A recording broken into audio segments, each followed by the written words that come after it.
I believe it's Friday already. How are you all doing? How are we all doing today? It has felt like a very long day. Very, very long. Woo!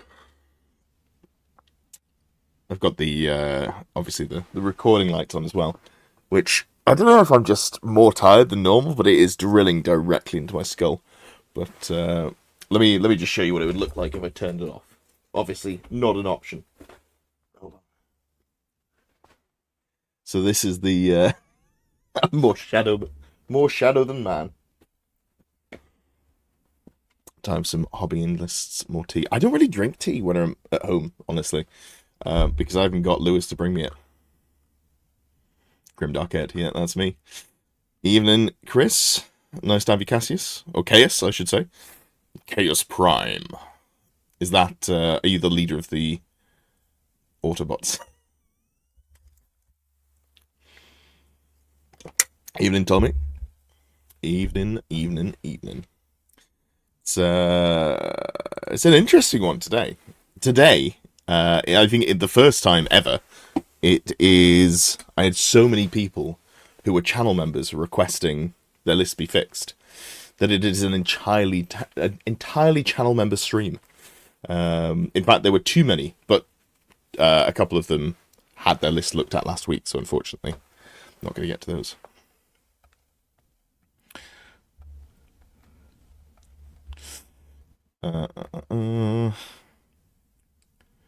Yeah.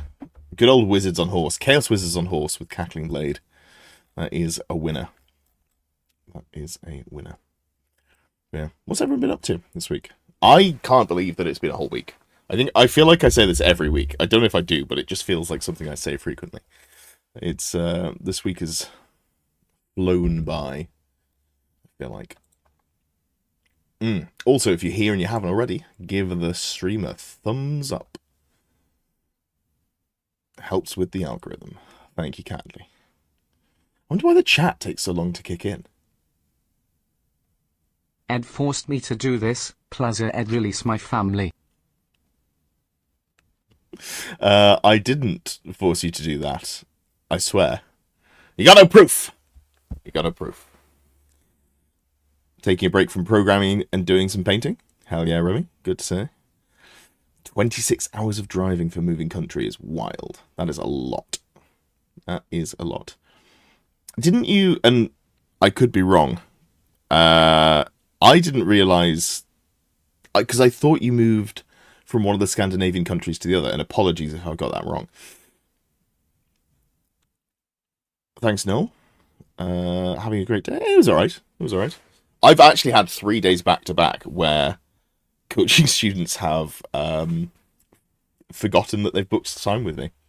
This is not, if you're watching and it's one of you, I'm not here to slam you personally. It's just the fact that it's happened 3 days in a row that is noteworthy. From Denmark to Northern Norway starting. Congratulations on the new job. Hope it goes well. My geography is pretty poor, but I believe Copenhagen is pretty southern in Denmark, right? We're going to check. The Copenhagen test. Okay, yeah, that is actually about as southern as it gets. Right?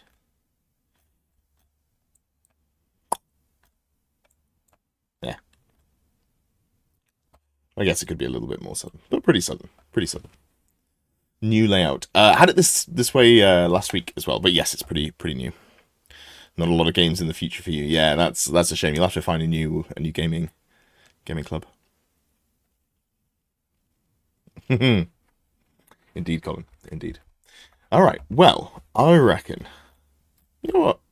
You're here right now. How about we just go straight into it? Oh, before we do, Chris says I would like to ask a question. What about my list? What do I do when four of my war machines royally fuck up with misfires 3 out of 4 times and everything else misses?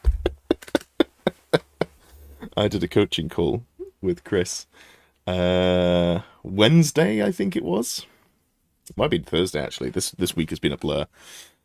And yeah, it was fun because you were learning how to play into Bretonians with Orcs and Goblins, and I think it would have gone very well for you if you hadn't just had double misfire, can't shoot for 2 turns with the Doom Divers, and then additional misfires as well. It was pretty rough. Pretty rough. Used to be a removal man, and you once moved someone from Kensington to the south of Spain via a 3-ton van. It must have taken you ages to row across the ocean there. Evening, Voltron. Have you considered practicing how to roll? See, that's what I'm saying. You know, just get good at rolling. It was on Warhol as well, so get good at the algorithm, whatever the algorithm is. Who can say? Who can say? It was a royal fuck up every turn. Yeah, it was, actually. It was pretty funny. Thunderbird 2 for the channel. That makes a lot of sense. Man. Weirdly, that's not the first time I've thought about the Thunderbirds this month. And that's because I came across Thunderbirds Are Go by Busted, which I haven't listened to for the better part of 20 years. I was like, man, Busted are great. What a great band. If you're of that era. Maybe not if you were over like 12 when they were making music, but big fan of Charlie What's-His-Face, who then fronted a metal band, whose name I've completely forgotten now. But he had a great voice. Busted, that's the throwback. Yeah, I know, right? So I was talking to someone earlier, and they mentioned going to see Florence and the Machine, which is not quite as much of a throwback, but it's still pretty up there. Saw a conspiracy that Warhol gives you better odds if you buy the higher tiers. Consider spending more. Didn't know that Warhol had multiple tiers, honestly. I thought there was just the one. So Gen Z. Yeah, I'm Gen Z. What's his face? Oh god, what was he called? I've forgotten his name. He was in... Was it Mickey 17? Oh, Mickey 17. Yeah, which I keep seeing trailers for, and I should probably get around to watching. But I want to say he's called Charlie. What's he called? Robert Pattinson. Saw an interview with him where he claimed to be Gen Z. Just based on vibes alone, nothing to do with age. And I was like, you know what? I can get behind that. That seems pretty reasonable. And he is 7 years older than me. So if Robert Pattinson is Gen Z, I'm Gen Z. Whenever I think of Busted, I think of that weird lyric, I messed my pants when I flew over France. Is that from... That could be from the Thunderbirds song. Hold on. Thunderbirds Are Go song. I'd play it, but I'd definitely get DMCA'd, so it's unfortunately not worth doing. Alright, it's not from that song, it's from a different song. From Air Hostess. Oh, yeah, okay, yeah, that is the other song, Weather in the Air. Okay, sure. That, yeah, alright. 2003. I feel like early 2000s were an interesting time. There was still enough lead in the water for everything to be just a bit more interesting. Well, you are ranked 6-7 arm movements in the UK. I don't think I am. I think I'm like 27th or something at the moment because I've only done 2 events. Speaking of, I should get some more events. I should get to some more events. What do we got? What's on the calendar? Basically, I'm just looking at the TSN Arena events because I've hit my limit here and I really want to move out of where I live at the moment. But being self-employed, but only being self-employed for a short amount of time, I think I'm probably just going to have to pay upfront for the, just to be like, hey, here's 6 months rent. I swear I can pay you. So that's the goal, which means probably not too much traveling for the next couple of months. So, when's Rob running an event? Next Saturday, there is an event, but it's a 500 point event. I don't think that counts. March 14th, March 28th. I could do that. Am I coming to Toy Soldiers or BCGT? Oi, oi! How you doing? I was talking about you. Someone had mentioned Richie's video in one of my coaching sessions. And they're like, oh, they were talking about Beastman. And I was like, oh, was there a guy on there who looked like he was homeless? Because I wanted to make sure that you had the subject matter expert on. And then I went and I opened the video because apparently you're cooking some crazy lists. Your list is wild, by the way. I looked at it, I was like, I think you might be cooking too hard, but I really hope it goes well for you. And I opened the video and I was like, the man's freshened up. You're looking less hopeless than normal. Hope you're doing well though, bud. Old World in a Castle in Middleton. Which one's that for? Toy Soldiers or BCGT? I think Toy Soldiers is probably too near, because that's like next weekend or the weekend after, right? It's not the real list, and you stumbled into a hairdresser's. Fair play, fair play. Yeah, we like a little bit of trolling. I'm a big fan of that. You always want to go to one of those 500-point tournaments, but they sell out so quickly. I know, yeah, they're popular. I convinced my mate to go to it, and then I didn't get a ticket, so I feel pretty guilty. But I might just be down there for vibes, you know. Plucky Tabletop Parlor. Is that Plucky as in the YouTuber Plucky, who has been in this chat before? Yeah, it is. It is. Where's this event? Large monetary entry to play. Is it one of those, like, whatchamacallums? It's like an experience, so it's not that you're just paying to go to a tournament. It's a full experience. Mackin, the way that it works is that there's a Discord linked down below. On the Friday morning, I open up submissions. There is a priority system, so people whose lists were looked at the week before don't get looked at again unless I run out of lists, which is not a problem I'm struggling from at the moment. And channel members get prioritized as well. There's a thank you for their support. Stream this event you neglected to get tickets for, 5 head. Maybe. 500 points. I bet you could probably get like 5 games in or something like that. If you don't mind, Tom, if you're still here, shoot me a link to the Plucky tournament. I probably won't go if it's a pricey one, but I'm curious to see about it. Sounds cool. I think Middleton's not too far away as well. I went there as a ween. We went there hiking with school. I think it was primary school. Yeah, it's up near Manchester, that's right. No, not too bad. It's so expensive, but you make a video on it, write that boy off. Yeah, but you need to be making a good chunk of money for that to be worthwhile. You're looking for it. No worries, mate, no rush. Just, like, I don't need it for stream. I'm just curious to have a look at it myself. Full experience in the castle. Whew, okay. The tickets beyond your monthly rent. Fair, fair. Cool. All right. Well, we should probably get maybe a little bit started, eh? A little bit started. Talking about some Warhammer. Something that arguably we should get around to. Link posted. Appreciate you. Tell you what. You sent me on Facebook, did you? Or Discord?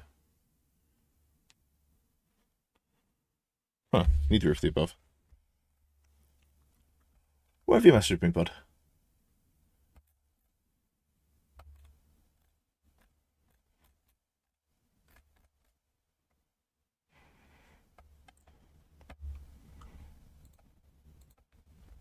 Ah. Messages come through. If you changed your profile picture, what is that? Oh, that is cursed. All right. You know what? Let's have a quick look at this event because I'm curious to see it. If we go, I'm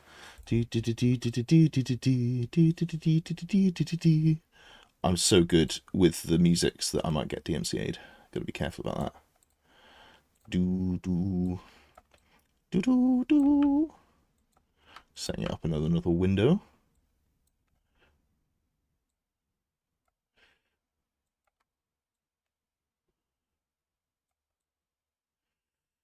All right. Let's have a look then.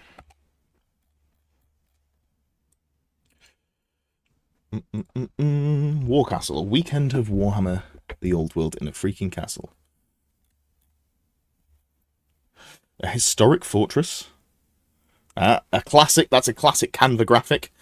Putting thick white lines around. I know, as a Canva enjoyer. Big fan of that. Big fan of that. Oh, thank you very much, Beowulf Miniatures. That's very kind of you. Muchos appreciado. Wait, hold on. Have I got... It's entirely possible that it's... Oh, yeah, it's on screen twice. Oops. I've changed scenes on the back end. Welcome at one of your events in Southwest London anytime. Yeah, I'd love to come. It's just the travel is the pain in the backside. But I will... Especially once I've got out of this fucking cardboard box that I live in. That might be something for me to look into. But thank you very much.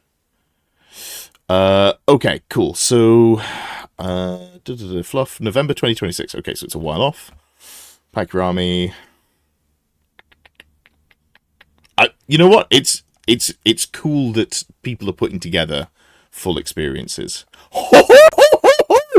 Oh boy. Okay. Jesus. That is pricey. That is pricey. Damn. Life Wolf.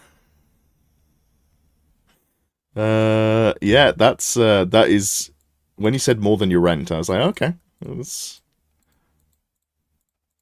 That's a lot. There's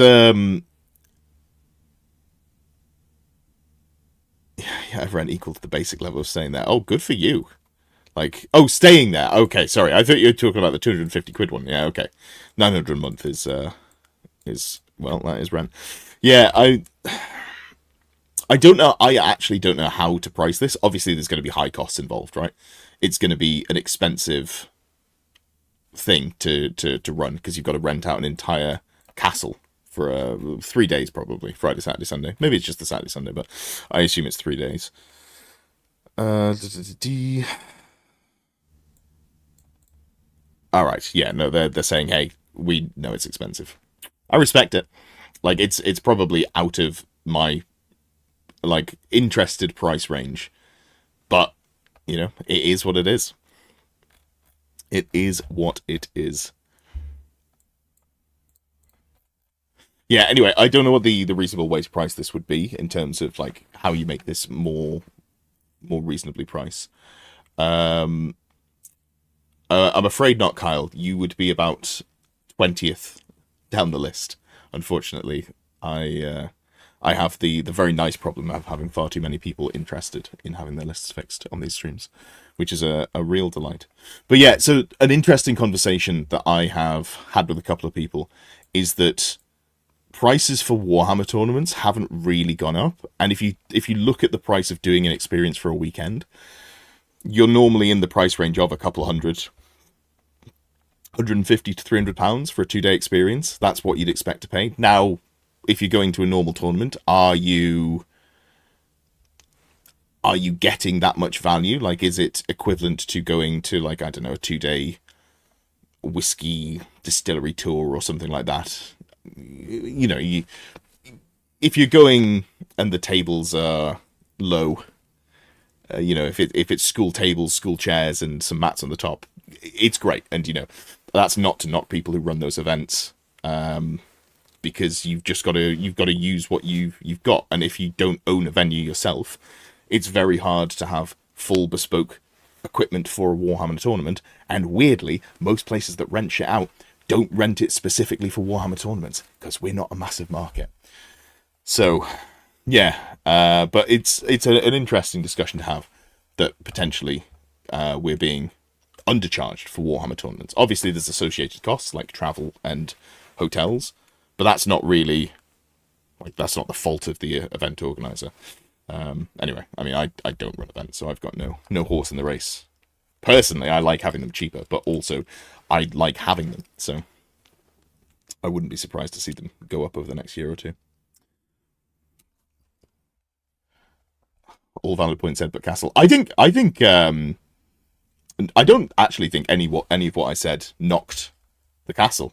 I had a shocked response and said it's probably not something I can justify paying, but also, yeah, like, I think I can understand where the price goes. But it's cool. It is cool. You know what I'm really looking forward to? I'm sure that he's going to make a video about this. So, in 11 months' time, I'm going to have a banging time watching that video at home. You know, leaning back in my chair. Probably still in this fucking absolutely tiny shoebox. That's it. Imagine if people decided to charge more for events, the cracked of grumbling that would ensue. Yeah, it's funny, because like we pay so much for armies, and yet the thought of paying more for the events itself is not something people are happy with. It's not an easy one, like especially right now, where it feels like everyone, or the vast majority of people, are struggling for cash. Like if the cost of tournaments went up, I would have to go to less events. Like that's just a reality of life. So I'm not saying it as like this is an objective, we should do this.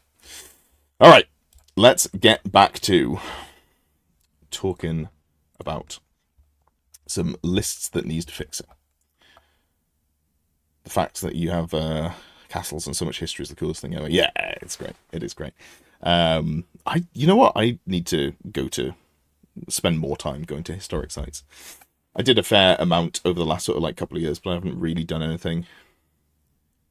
Like that since I've become single. So maybe that's something that I'll just go out and do as a day for myself. Lists on a Friday stream. Weird. We've done we normally hit about 20 minutes of just random bullshitting. Okay. Oh, that's the other thing I was looking at. The claim that if you pay more for Warhol, you get better odds. I wanted to have a look at what the pricing tiers are, because I genuinely didn't even realise there were multiple tiers. Single day dates are great. Yeah, 100%. Cool. I paid upfront for a year. So I worked with Hugo.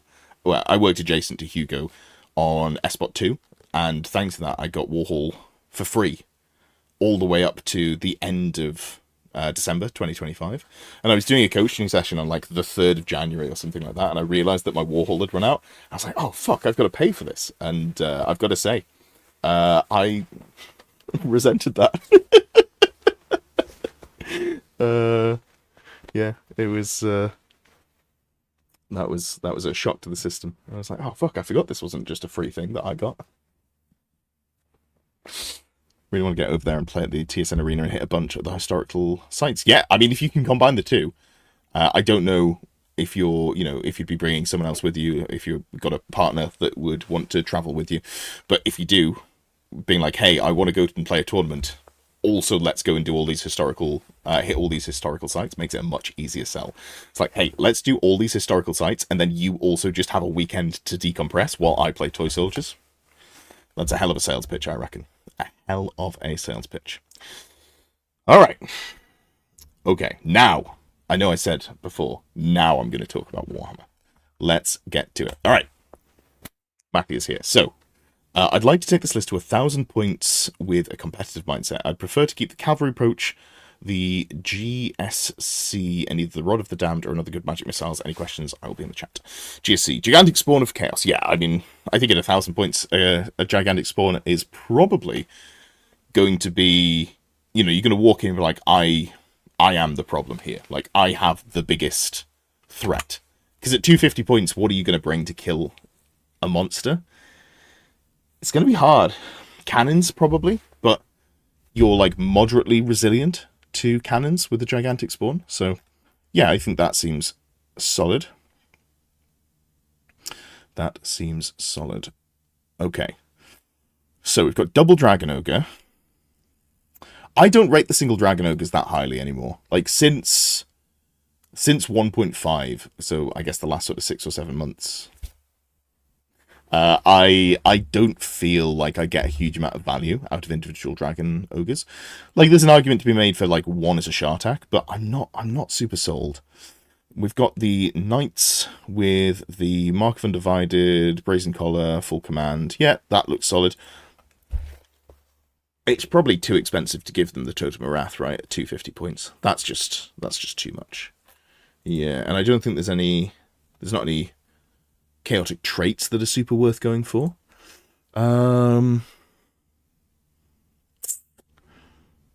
Is shooting something that we're worried about at this point level? Like, is an Icon of Darkness something that's super appealing here? It actually might be. It's died before. Ah, lovely. Yeah, I don't know. I feel like the Chaos Knights are good. I'm not sure. I guess it is like a mini Death Star. I wonder, because you've got the problem I've got with this Aspiring Champion is stat-wise it's pretty good. It's 3 attacks, weapon skill 5, strength 4 with a lance. So that's adding a good amount of punch to your unit.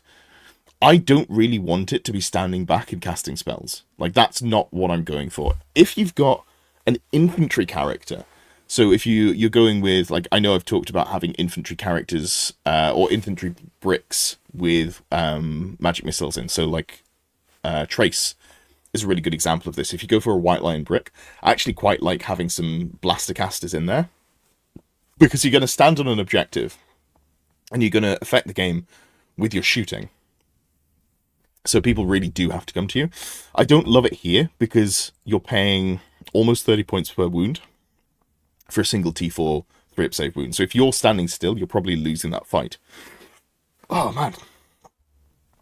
I don't even think I've had anything particularly bad today. I've got terrible acid reflux. I should have some Rennie. Tell you what, on the list of things that I want to get sponsored by, the iced coffees that I really like that are in all the UK supermarkets, the ones that you get as part of your meal deals, and Rennie. Those are 2 things that I'd love to have a sponsorship from. Yeah, hit me up. Hit me up. I'm a principled man, except for iced coffee and anti vomit tablets. Evening, Amy. It's been a point of compromise. I can see that.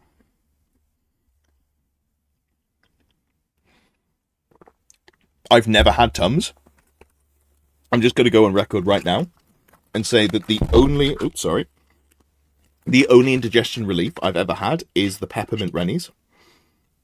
And if I come to you, if you see me in 2 years' time, if I get big, if I make it, and if I'm shilling Tums for you, just know it's not coming from the heart. It's not a product that I use.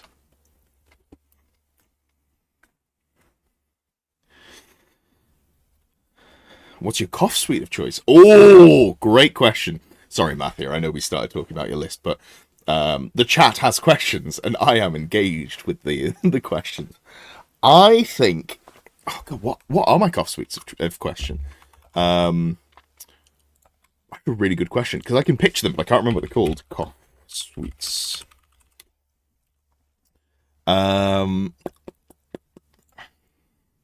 come in a tube. It might be the Halls... Is it the Halls lemon? No, it's not Halls lemon soothers.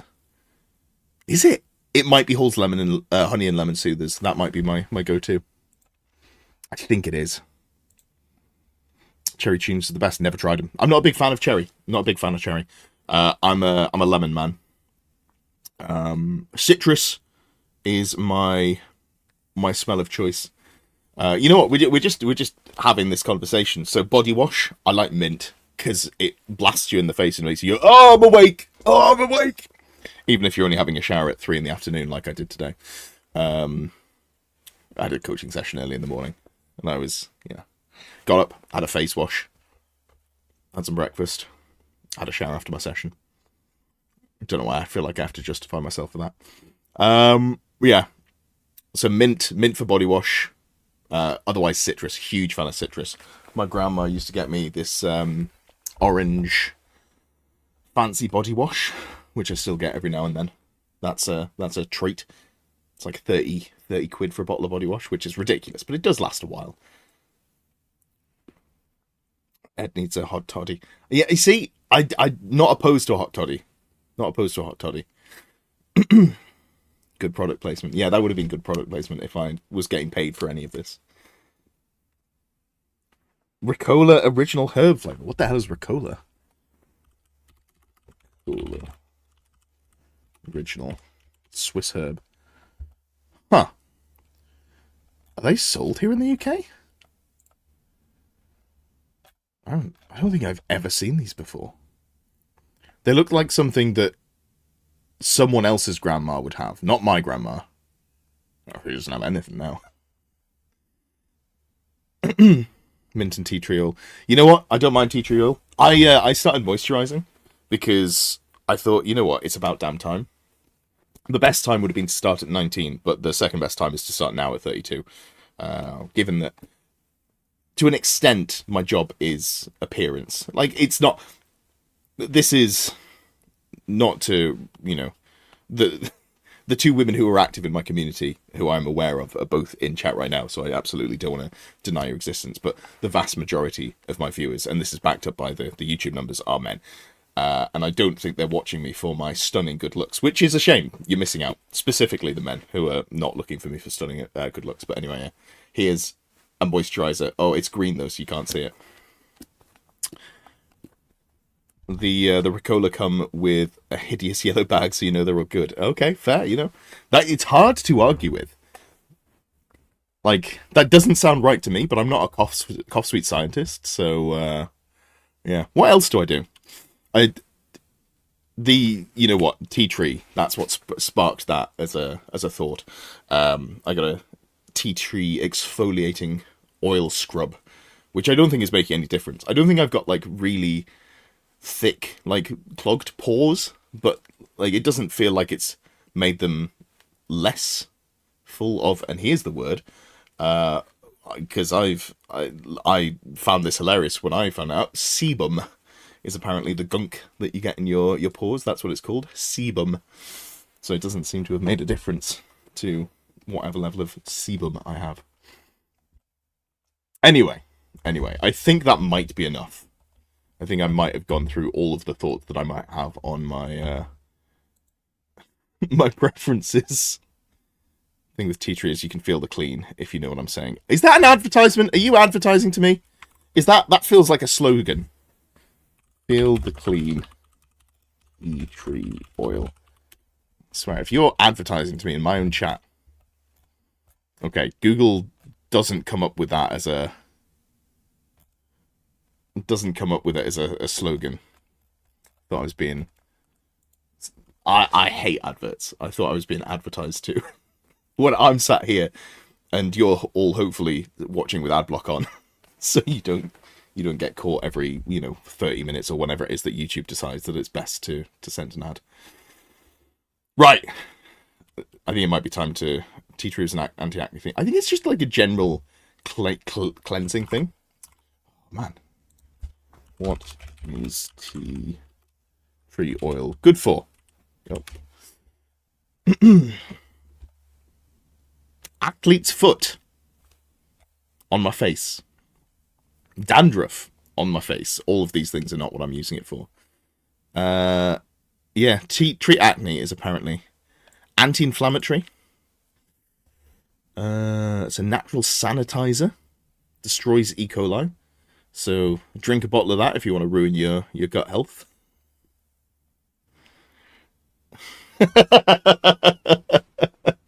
Fuck, there's an actual ad for Raid Shadow Legends in my chat. I almost got, not that I would have downloaded the game, but I saw a trailer for something, just like vaguely doom-scrolling YouTube Shorts last night, and it was a kick-ass Alice in Wonderland, had a flaming sword, and I was like, damn, what the hell is this? And apparently it was just an ad for Raid Shadow Legends, which, like, I think they put all of their money into advertising and none of it into the game, which, it's a strategy. I think it's worked, because people are still talking about it.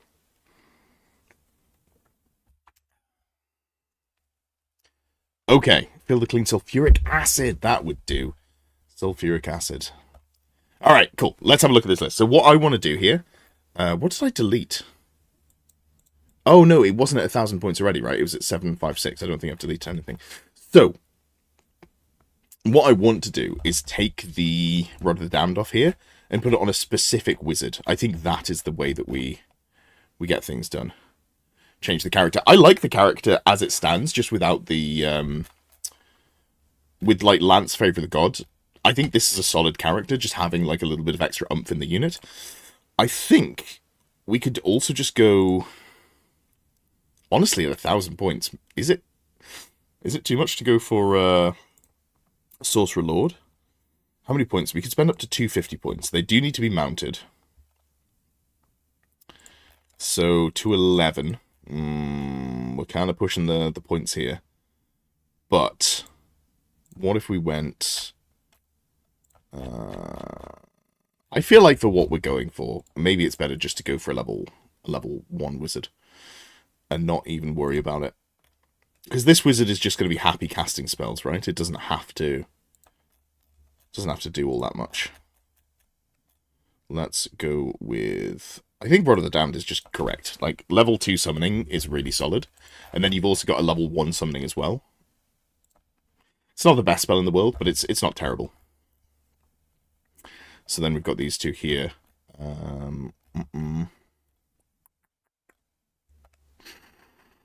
Okay, so is the goal to remain fully mounted? You'd like to keep the cavalry approach. Yeah, okay. So I think... How many points we got here? I'm not sure that we want 2 Dragon Ogres. I feel like the second one might be surplus to requirements, but I feel like 1 as a Shartak is actually not terrible. I feel like this is pretty okay.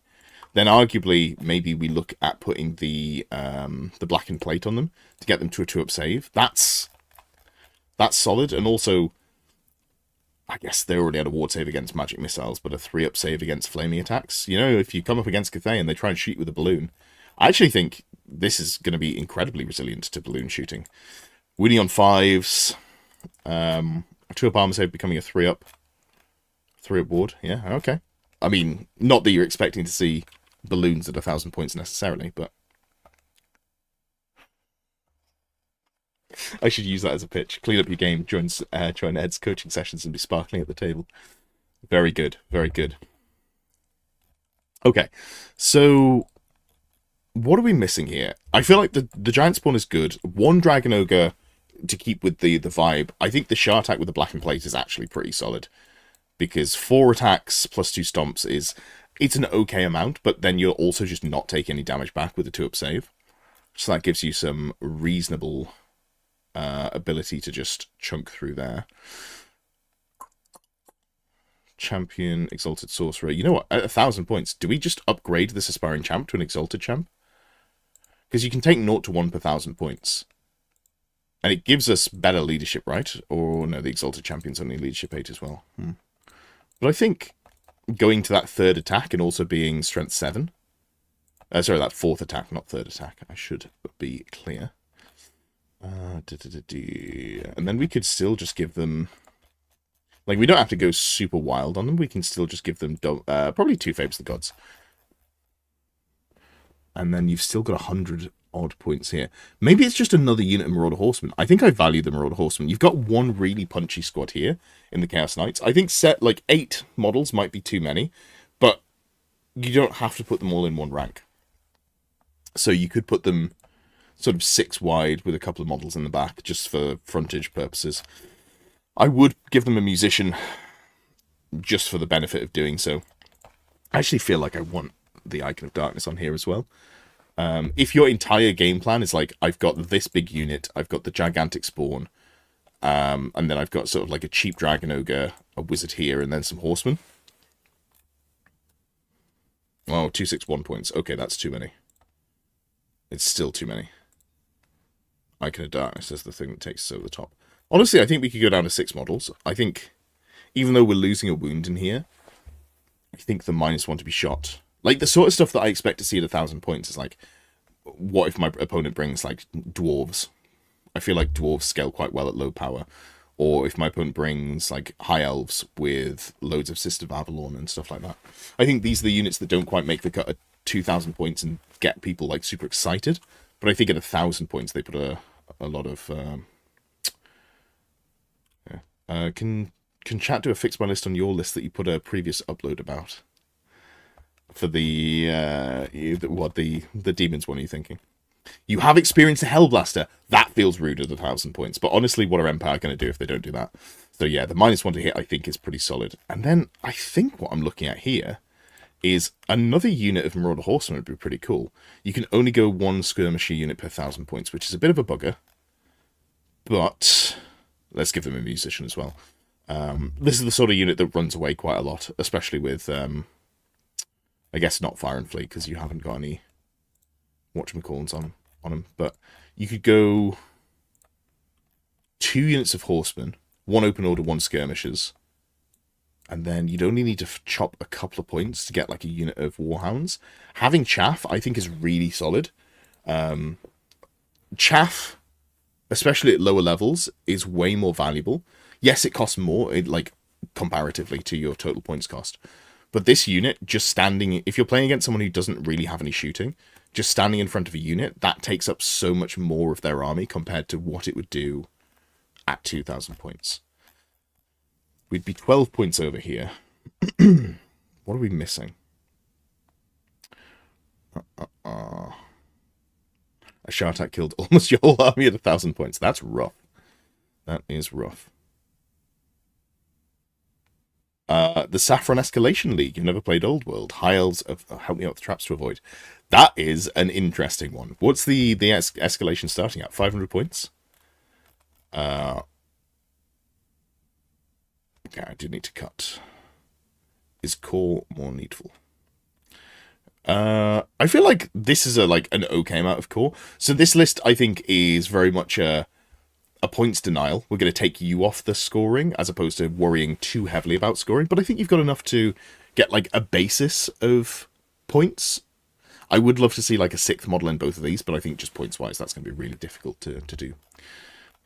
12 points. What are we cutting? I can cut 11 points pretty easily, which is not particularly useful. We could cut the Rod of the Damned down to a Ruby Ring. I don't want to do that because I think the summoning's just so much better.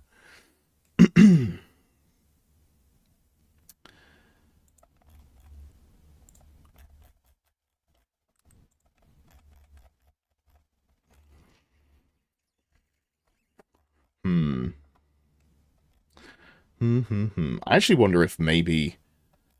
Is it weird, or is it too much to give the Exalted Champion a great weapon instead of the Lance?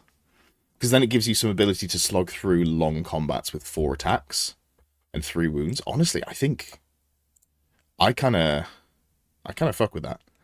Now this may not be correct. This is just an immediate vibe check, and also like I see a way to cut the points here. Maybe the Lance is still best here. And find the 5 points to cut somewhere else. Like, you could drop a musician from one of the Marauder Horseman units. Probably the unit that is skirmish, because it's less likely to need to flee. And also, you're theoretically going to join the wizard to this unit. But, yeah. There's... I don't know. Great weapon here. Just joining the unit of Chaos Knights might be the way to do things. Yeah, let's go with that. I think this is pretty in line with the sort of thing that I'd like to see. Slight tweaks I think could be made with loadout on the characters, but something along these lines would be the way to go. I think you have the 250 cap on them there too. If you want to make 1 slightly larger horseman unit instead of 2, yeah, you could do that. I don't know that a slightly, like, I feel like having these as 2 small units to run around being annoying while the Chaos Knights and the Gigantic Spawn do the heavy lifting is maybe more valuable. But you could go for like 8 models here, and then like a 2nd unit of Warhounds, or like add another Chaos Knight, or something for points-wise, just to make it more close. That would work. You wouldn't be able to join the Exalted Sorcerer to the unit if it has Skirmish. Todd is heading to a GT, a long drive. That's the problem with living in the continental states. That is... It's the whole classic. I mean, I've said this before in stream. It's the whole classic adage of, you know, if you're in that part of the world, you feel like 100 years was a long time ago, and if you're in my part of the world, you feel like 100 miles is a long way to drive. You see people going a lot further. You are welcome, Matthew. Games, great weapon seems mathematically correct versus the cav and heavy infantry plug combat. The only thing that we're losing here is the you've got really nice initiative, and that kind of sucks. But like, you can just always go with the ensorcelled hand weapon. So maybe it is a lance and shield, and then you swap to the hand weapon if you need it for like second round of combat. You are strength 5 already. Thank you, Amy. Yes. Yeah. So in terms of like. I don't do sort of advice impromptu just off the cuff now, because this is my job, but I do. Yeah, no, that's super reasonable. All right, cool. Let's move on then. Who else? Well, I've seen Amy is here as well, so let's have a look in.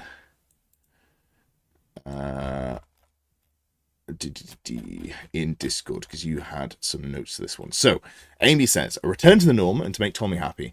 You've got Troll Horde here with a lore familiar for big smarts, rapid regen, Troll Brains, Oddnob, Onwar, hopefully for Here We Go, or Evil Sun, backed by an itchy nuisance to help the Spider Pigs. Chariots to introduce first charge and to take a challenge for the Ragnarok, which could be 2 hags instead, so it probably should be. And then Wolves as a screen for the chariot to charge through. Okay. Is there an Ragnarok in here? There is an Ragnarok. Well, okay. Big up the big spiders. Thank you very much, Amy. Big up the big spiders, D. Okay. How does this work? Okay, so the Oddnob General is going to be the Leadership 8 base, right? So you've got a Leadership 10 bubble with the Orc Boar Boys. Or I guess a Leadership 9, actually, because you've got Warband. And it only gives you +1 to your Leadership, because you can only get 1 rank bonus for... Leadership 9 is still pretty good. And then we've got this War Boss with a Porco's Pig sticker. I actually don't know that Porco's Pig sticker is worth the points. It's like, if you want a magical weapon, fair enough. But I feel like... Yeah, you only get strength and AP on the turn you charge. And otherwise you've got a magical hand weapon with Armor Bane 1. Like, yes, you get extra attacks for each rank, but I think for 40 points... Like, if we're going anything, DeChoppiest Chopper makes more sense to me. And I still don't even like that. I think I'd just go with a great weapon. And rock it, frankly. We do want a shield on this model as well. Oh, you've got Enchanted Shield. Oh, Amy, you know my feelings on Enchanted Shield. My feeling is it should be a Charm Shield. The idea was to spike challenges with big attacks. That's very interesting, actually. That is an interesting thought. What initiative? The problem is an Orc War Boss initiative 5, right? So you've got the crew here. I think I've put the 3rd crew member on. I don't think you put that on. I think I've misclicked that one. They're only initiative 3. There's no way to get us to initiative 3, is there? No. Because if you could just max out overkill consistently by attacking at the same time, that would work. But, I mean, actually doesn't really help at all. If you're specifically going in for the challenge... Yeah, alright. Maybe Porco's Pig sticker does make the most sense. Just, it's the weapons that we've got here are so sad. Compared to just a great weapon with extra AP and reroll 1s to wound. But I think that is the only option we have, because otherwise we're going to get ruined by the additional crew. Initiative pot. Oh yeah, initiative pot. If we get Potion of Speed with a great weapon. Yeah. you'd have to get lucky to get it. I think it's not something to build around. Okay, well, I see validity, and if you're running the Ragnarok anyway, we're doing something spicy, right? Glowy green, lore familiar, weird mob.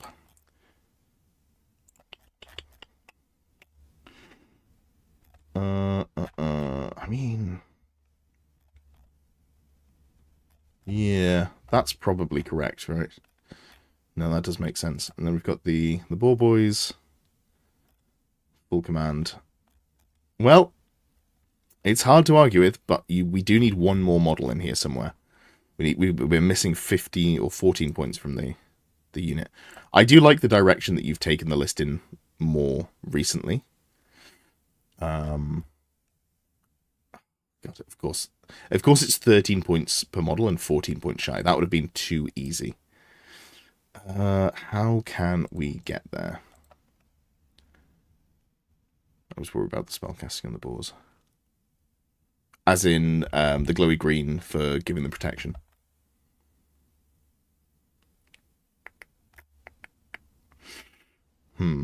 I guess the easiest way to... Oh no, it's only 1 point per model. Curses. Curses.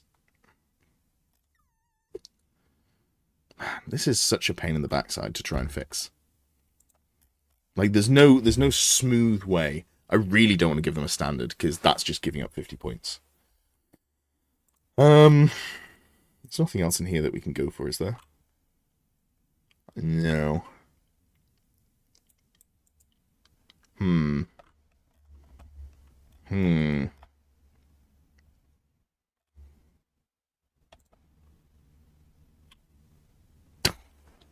I don't think I said that. He likes the Arachnarch direction. Progress. I don't think I said that, Amy. I think I grudgingly agreed that, like, your concept at least followed logical lines. Maybe I'm wrong. Clip it and ship it if I'm wrong. You know, you'll have that over me forever. I feel like that's normally, when you talk about the Ragnarok, I will grudgingly accept that, like, you've got a point and there is a way that you can use it specifically that you managed to do well. I feel like that is the only concession I'm able to make. Alright, how are we fixing this darned core? I feel like it's going to have to be something stupid. Because there's nothing cheap here, is there? Lone troll. Oh, we can't have that because we haven't got any troll hags, because this is a weird troll list. I mean, what if we just went like 12 orcs with shields and warbows to hold an objective?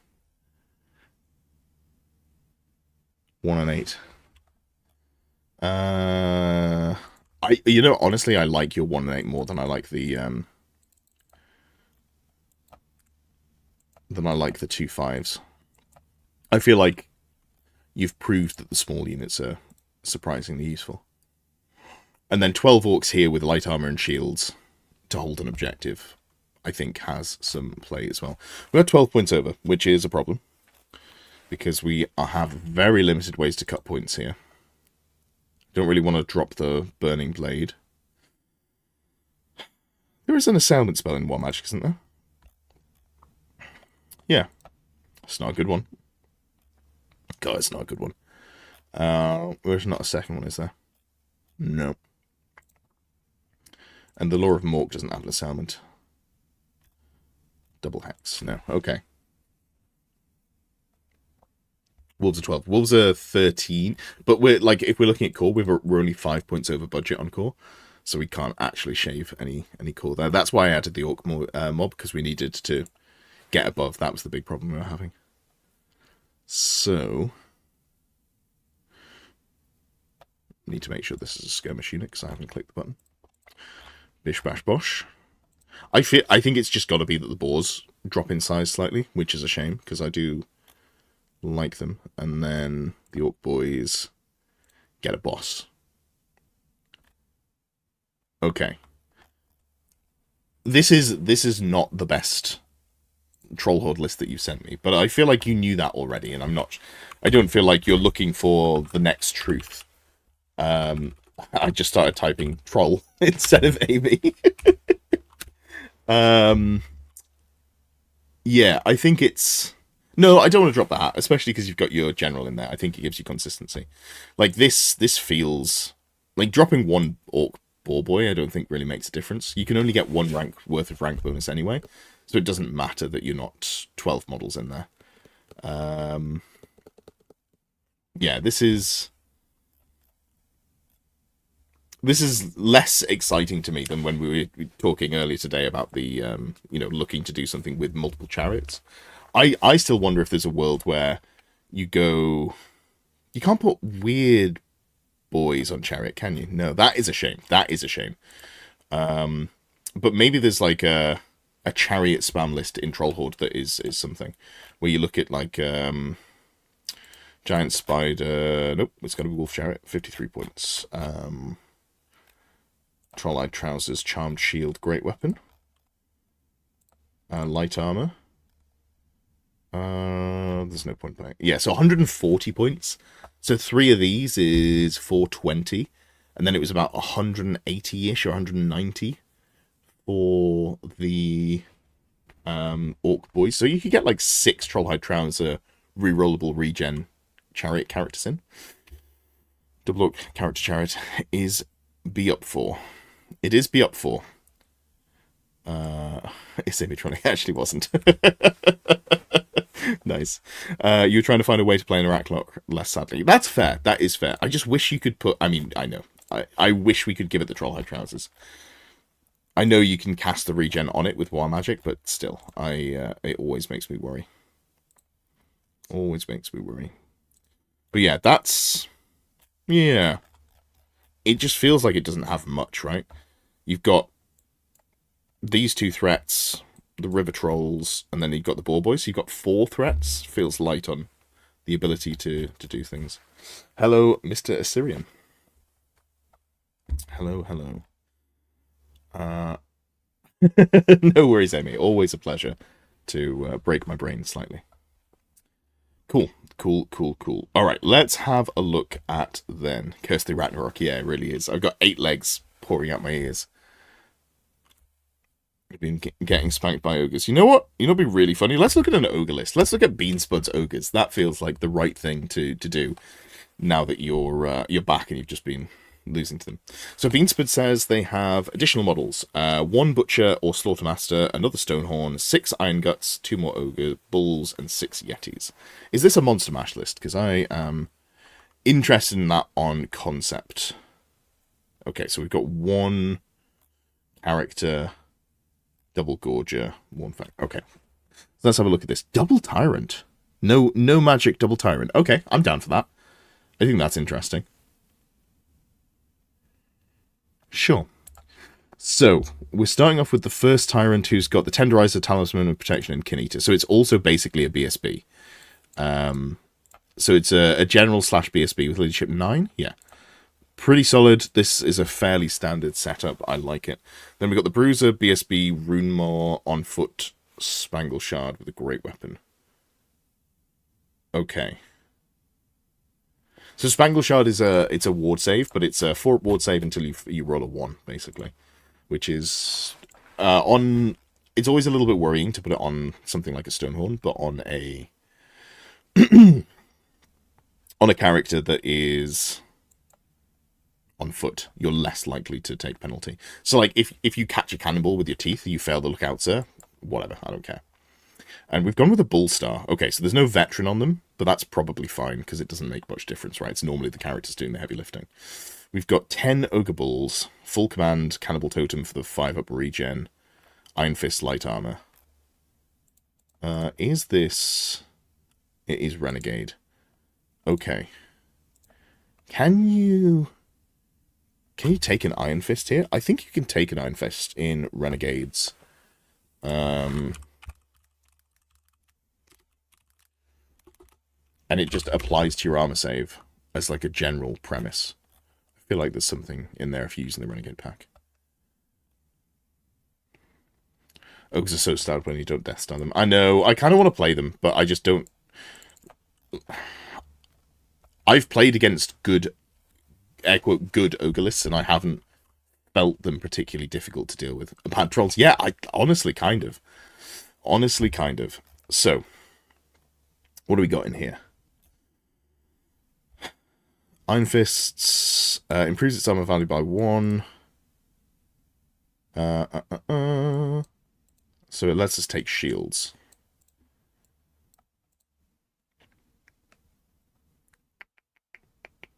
I think... Okay, so we can't use this with a magic weapon, but you can use it against shooting. Which we have to do, because you can't use the Stonehorn's armor save here. It's got a 4-up armor save, but we can't use that, so we have to take the Iron Fist. The reason we can't use that is because the Armor of Destiny is heavy armor that also gives us a 4-up ward save, but to use the ward save, you have to use the armor of the armor you're using. Yada yada. We know what we're doing.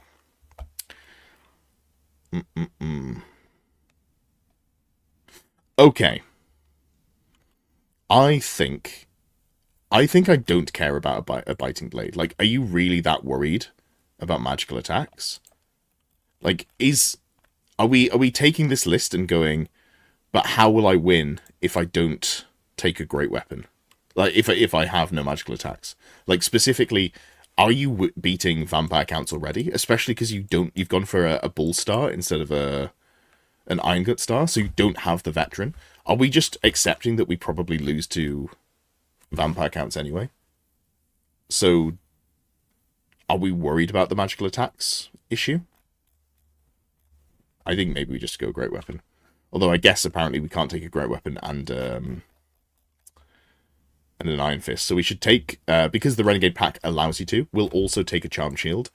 And the reason we're taking a Charm Shield is not for the ward save. We're taking it specifically because it gives you an additional, addition to your armor save. That's the thinking there. Yeah, no, I understand not wanting to play Legacy armies. I kind of feel the same, although I'll probably bust out at least one Legacy army this year. Like, there's more reason for me to do it, right? When it's my job to play different armies. It feels more justifiable for me to do it. I also, like, on the Stonehorn versus Thundertusk, I kind of feel like it might be Thundertusk. So the Horns of Stone are better, because you've got better, AP2 attacks, but you're still only weapon skill 3 with 4 attacks there. You have got the impact hits with the... it's not that. Thunderous Charge, AP2. That's cool and all, but what if you get locked in combat? Do we not like the Stomps more?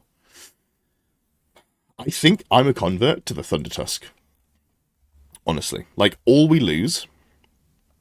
So we lose, instead of having so many impact hits, we only have D3 impact hits, but we have a flat 3 Stomps as a Behemoth, which is pretty decent. The Great Tasks are worse. Their strength use are the same, AP-1 instead of AP2. But our attacks are crap anyway, so, like, I'm not super worried about that. And also, Numbing Chill is -1 to weapon skill, so it means that the incoming attacks, because the Tyrant's only weapon skill 6, so he's never getting hit on or he's almost never getting hit on a 3, but also he's more likely to be hitting back, like hitting stuff on 2s. That feels pretty decent with that. I mean, it's specifically enemy models in base-to-base contact with you, but that's fine. You got a big base. Yeah. I think I'm a Thundertusk convert, personally. I think that is where I want to be here. And is there anything else that we want here? No. Lamau. No. Honestly, this one, I don't hate. Rerolling a break test if you fail. I actually think a Fistful of Laurels has some real value, because if you lose combat by like 1 or 2 because you're a monster that's stuck in a challenge and you only get to do like a small amount of combat res, yada yada, maybe it's better to... Or not better, it's like, it's just nice consistency. You know how many times I've lost combat by 1 on a dragon and rolled like a 10 or an 11 on leadership and then fled? It's not a high number, but it's not a low number. So I think I really like that Fistful of Laurels, honestly. Obviously, your initiative 1 there. What's the Thundertax initiative 2? What's the Stonehorns 2? Shame that they're not 1 for the challenge purposes. Was it stubborn? Is the Stonehorn stubborn? I don't think so. No. I think it's got all of the same stuff. So you've got Close Order, First Charge, Swift Stride Terror. Close Order, First Charge, Swift Stride Terror, yeah, and then it's got its own rules in there. The impact hits give you protection over getting challenged out. So, yes, you impact hit before challenges. We're still getting D3 impact hits on the Thunder Tusk. I understand that it doesn't have the AP on it, but it's not necessarily like the infantry challenges I'm super worried about. It's about being bogged down. And I feel like the flat 3 stomps do more there. And obviously, yes, as Amy's saying, you can't kill the unit champion. Which I don't think was your point, but just for anyone who might be confused, you can't hit unit champions with impact hits anymore. This Bruiser, we should give them Death Cheater as well. They're a BSB, you don't want them to die. Okay, cool. So then we've got this unit here with the Lookout, Noblar, Cannibal Totem. All of this is super reasonable. I believe in the Renegade pack, the Iron Fist counts as a shield. Yeah, like a... I think it gives you the parry save, but my brain. We've got Mornifying Cavalry with the impact hits, the great weapons, the heavy armor. So we've only got a 4-up save, but I mean they're proper shot cavalry. I think this is fine. I think we just need basically 16 points. I don't love the Gorges. If we're doing the Gorges, I mean Ambush is pretty solid, and ambushing Frenzied character actually kind of goes hard. The Unbreakable's really nice as well. Distendable Jaws for 1 attack. So you get 1 killing blow attack, and then you get the rest with just Strength 5 AP2. With Frenzy. 5 attacks total. It's not bad. It's not bad. What do we do here? I feel like as well, I'd quite like a Charmed Shield, I think. And the reason I'd like a Charmed Shield is just if you ever feel like your Bruiser is going to take more punishment than you want them to, between the heavy armor and the Charmed Shield and the parry that you get in Renegades, you're getting up to 3-up armor save, so it gives you some consistency. And it also, like, backup for if the Spangle Shard doesn't work.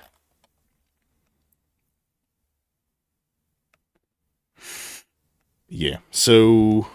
and then we've got a few points left, so let's go double Ogre Pistol, because that gives us some standard shoot potential.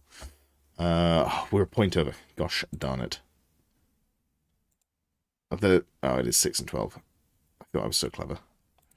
Is there anything else that we want to give them then?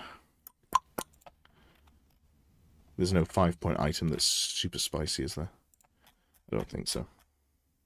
I mean, honestly, we can be 5 points under. That's not a problem. Not the end of the world. The world.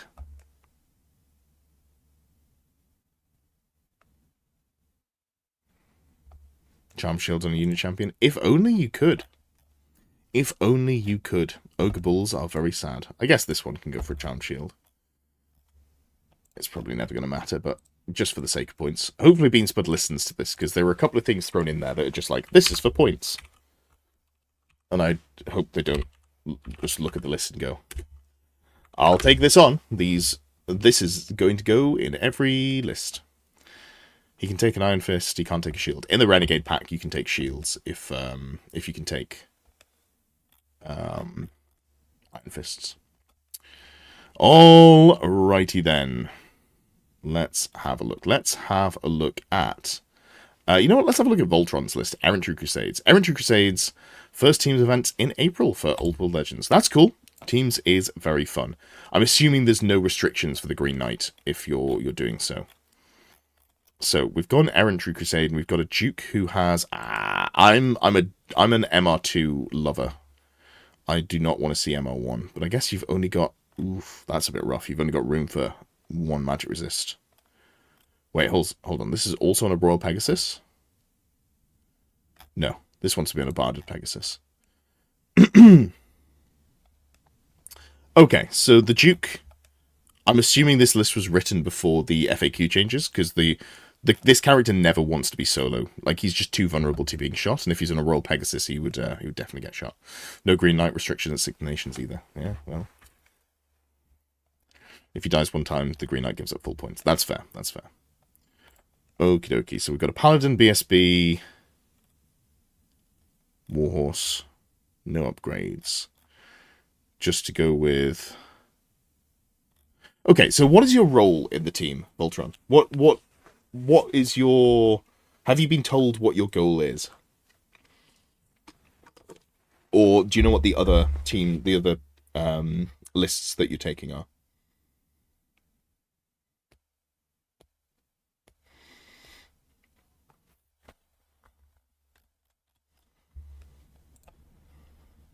I'm not a Lady Elise fan, as I have made abundantly clear.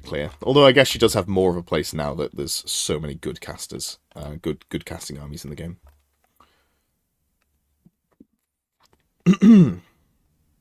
I think I'd also like to see just the Paladin in with the Pegasus Knights and make it a proper Death Star, frankly. It's a little harder to do with Errantry Crusade. A little bit harder to do.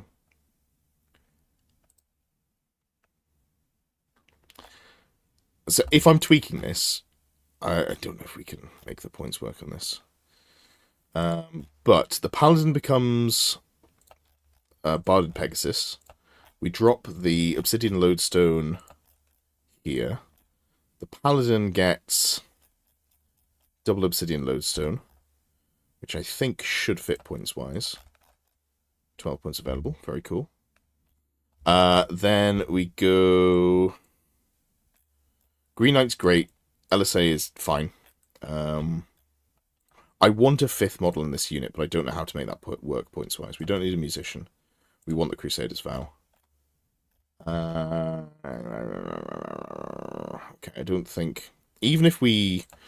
I don't rate the Knights of the Realm, frankly. If we're going Knights Errant, let's just go Knights Errant. And you probably want a big unit of them. So... If you're taking lances, having a big lance like this just means that you get to put loads of attacks into specific characters, and it really helps with popping Death Stars because you can just put all of your attacks into the supporting characters. So something like this with the War Banner, honestly, you could go up to 12, so you get, how many is it? You're missing 1, 2, 3, so you're getting 10 attacks plus 9 horse attacks if you go 12. That might be slightly too big.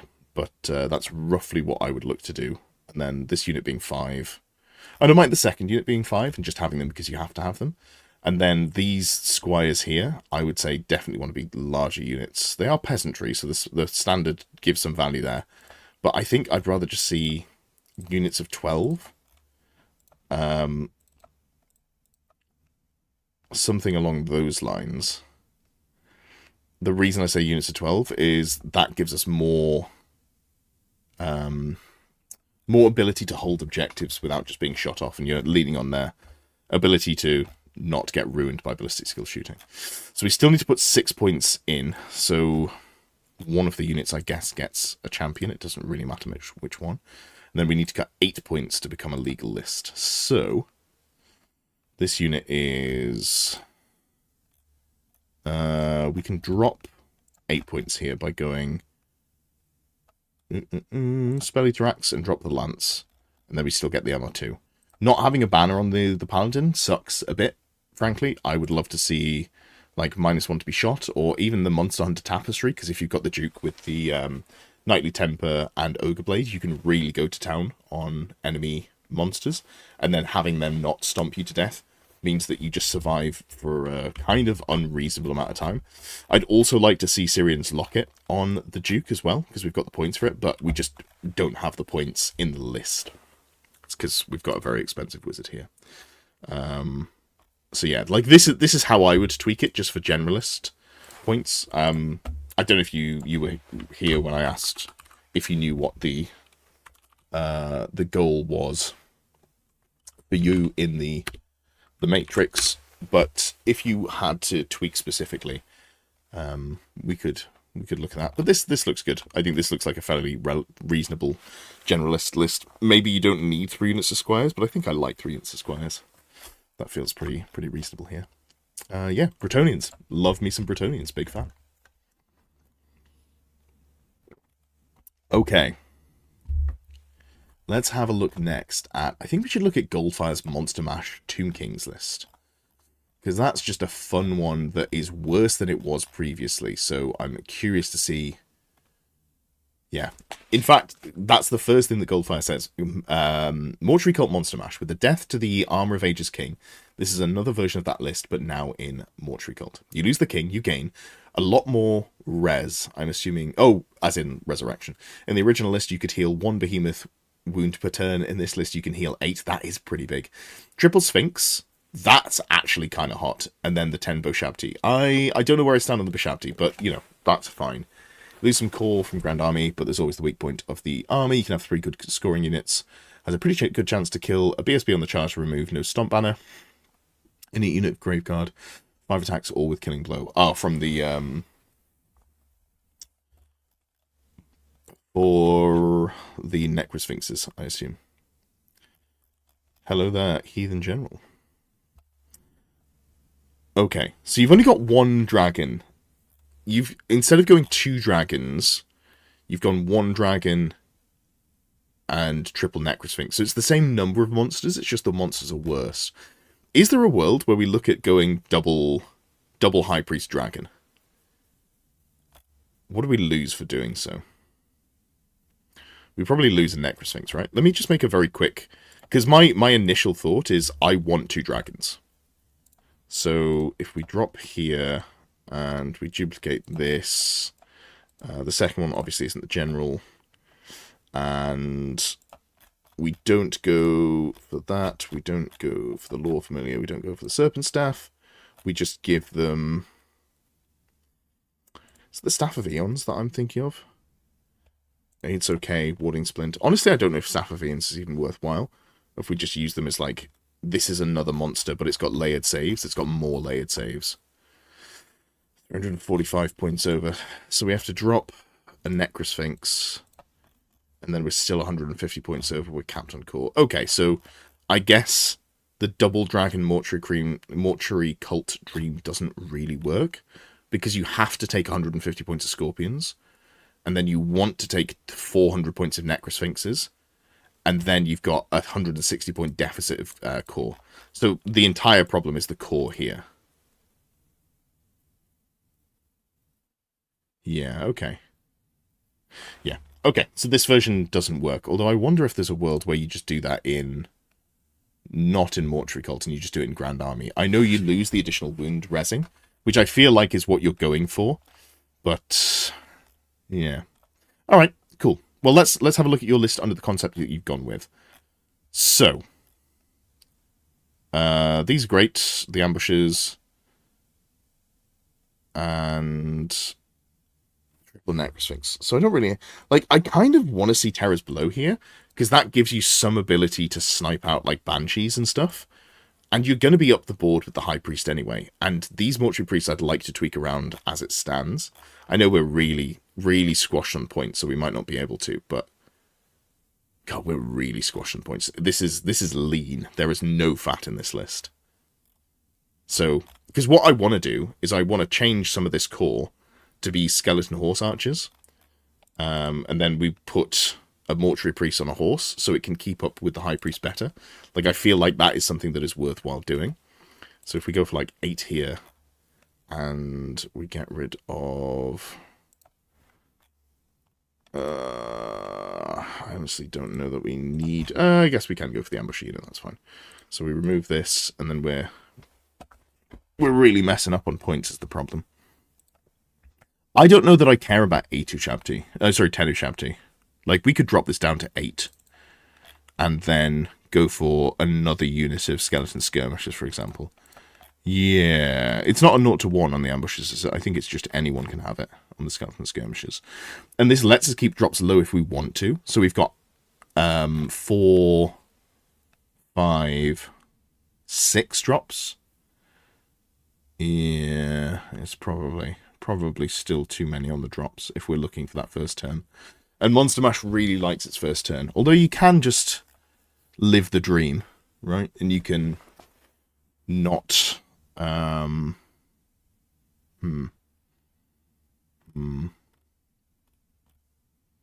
Yeah, okay. I haven't even made any of these mounted. I feel like it's just one of them that gets mounted, so it can join the Horse Archers. But the problem is, where the hell do we get these 16 points from? Because this is what I want to do. I just don't know how we make it work, because there is no fat in the list at all. Without dropping a Tomb Scorpion, which we can't do, or dropping a Necrosphinx that we don't want to do. We're literally at points in core, so upgrading one of these to a horse is worse. So I think that means that we upgrade both of them to horses, and we go double Horse Archers. I think that is the solution. And we do lose a wizard, but the wizards can keep up. And they're in the Horse Archers, so they've got reserve move. So we don't need to rely on reserve move, because the only units that don't have reserve move and care are the skirmishers that are going to sit on a home objective. So in fact, we can just drop the ambushes there. The Ushabti, which are just going to sit on a home objective and shoot. So in fact, let's put this unit and give them ambushes back. And we're 2 points under.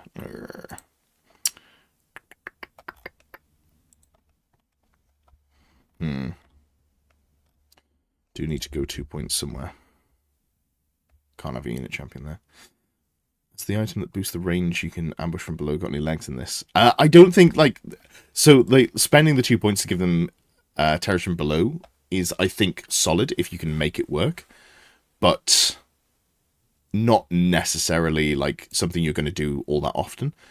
I'm not spending any points on a magic item to make that better. I can't even remember how many points it is, honestly. It's... Is it the Scarab Brooch? 20 points? Yeah.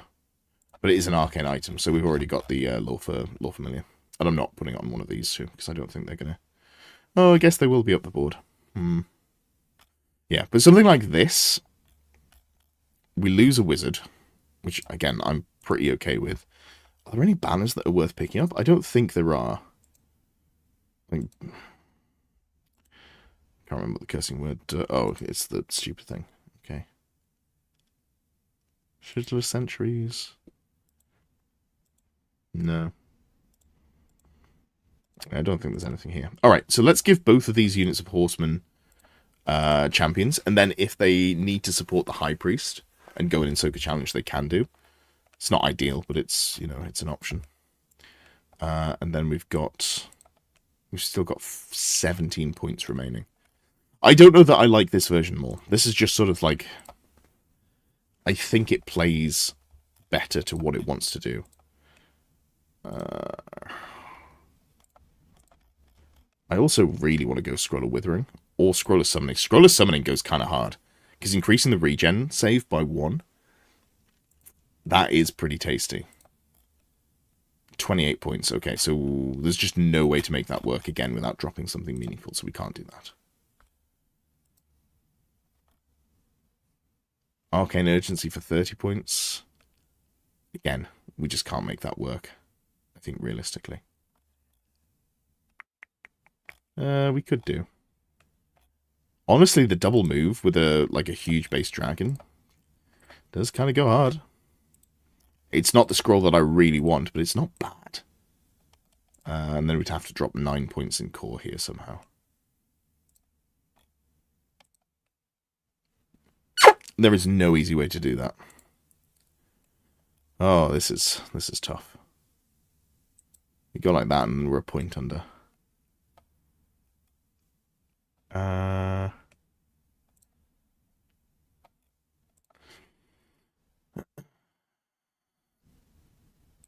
We could go 2 units of 7 and give them both musicians like this. That doesn't feel good, but that would make the points work at least. I don't know. I actually think you might have the right idea to start off with, Goldfire. So this is more just like, I want to play around with it, so what can we do to play around with it? Let's have a look. So discussion was roughly at 1 hour 15-ish. And then I will... Oops, that's... I've just posted a Bretonnian list. You are welcome, Beanspud. Hope that was helpful.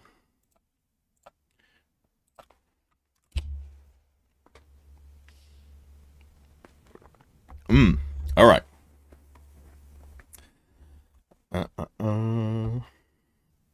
You did submit a dwarf list. Remind me, are you Phoenix on Discord? I think that might be you. It's the whole... Every time YouTube throws me off with its lack of ability to have the same name. I actually feel like your name on Discord might be very similar to your name on YouTube. You are Phoenix. You are Phoenix. Okay, Justin. Well, I think that's the only one. I've just scrolled up. Heathen General. You appear to have a... When did you get that sub? Did you get it today? No. Well, you appear to have been gifted a sub if you weren't a sub already, but you haven't posted in the Needs Roll channel on Discord, so I haven't applied your role, which means you have, unfortunately, your list has not gone into the pool this time round. Just make if you get a chance, post in Needs Roll, and I'll apply your role in there, so you can make sure you get picked up for the next one. But let's look at this list anyway. This Phoenix's X-Force without too many gyrocopters. So it's an X4 list for a GT. You're trying to do a list without spamming the copters too much. Entrench is played as blocking, impact, stomps, and limiting to one attack, so I'm trying to take advantage of that. So we have got triple sappers. Triple sappers. It's for... Is it specifically any... Oh, it's the character in the unit they're joined. For some reason I had it in my head as only Thunderers. But that was wrong. So behind partial cover, defending a low linear obstacle. Don't move. No longer entrenched if it does move. Okie dokie. And the leadership 9, right, I assume? Yeah. Okay. So, we've got Thunderers, Rangers, 2 copters, 2 copters, 2 cannons. So it really is just like a very typical, like, classic style dwarf list where we've gone, here's 3 bricks of infantry. And some war machines. And then you've gone double runesmith and a thane. Okay, so let's have a look. So the unit of Thunderers are obviously going to be joined by Burlock because you can make it so that they don't take the -1 to hit there. And also the -1 to hit for long range. So that unit's just going to be hitting on 4s basically all of the time, which is nice. And re-rolling 1s. And we've got double runesmith, so great weapon, heavy armor, shield, rune of spell breaking. Yeah, so you've got 3 auto dispels. That feels solid. I think that's very decent in this meta, and also the magic resist 2 is just good. Remind me, is there a rune that gives you up to magic resist 3? I feel like there isn't. No, I don't think so. Then we've got sappers that are equipped with passage, force, rapid fire. Concussive force accuracy. I don't think concussive force is good. I think you're spending a lot of points to not... Like, I don't feel like this is just worth doing, personally. Because, in reality, people don't play low leadership armies, right? There are no low leadership armies. There are only leadership 8+ armies, and then loads of armies have... You know, there's a chunk of armies with veteran, and there's a lot of armies with warband. So you're going to be shooting things and giving them stupidity and then just not having them do anything. So I don't think going all in on concussive force is worth doing. Because here we're spending 60 points plus the rest of the character's points to, in my opinion, not actually do much. Ballistic skill 5. like, I'm not opposed to going for something like burst. Is it slaying?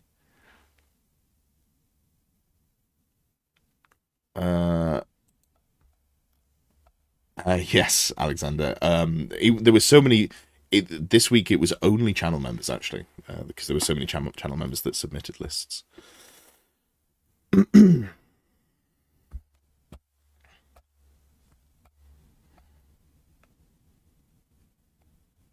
Mr. Assyrian, this is not a results-based analysis household.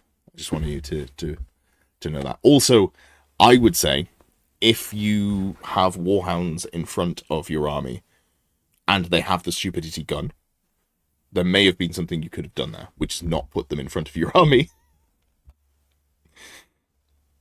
I was one of your questions about the list. Oh, did I? Okay, cool. I don't think it was a question that you'd written down. It's just something that you wanted to ask when I was getting to it. That's absolutely fine. Like, I feel like I want to do something with their ranged attacks, but I also just don't think that their ranged attacks are, you know, is it just like two ballistic skill 2 shots? Is that maybe the best thing that we can do here? It's not exciting, but because you're only capped at 50 points, I feel like there's no way to fit in. Yeah, like, none of this is super exciting, right? Multiple wounds D3 is kind of cool, but a handgun, it's only AP1. Yeah.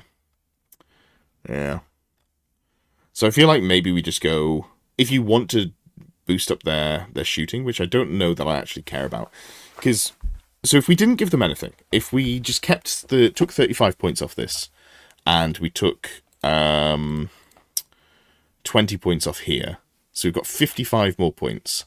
How many more models? That's 3 Thunderers. It's not that many. Or 3 Rangers.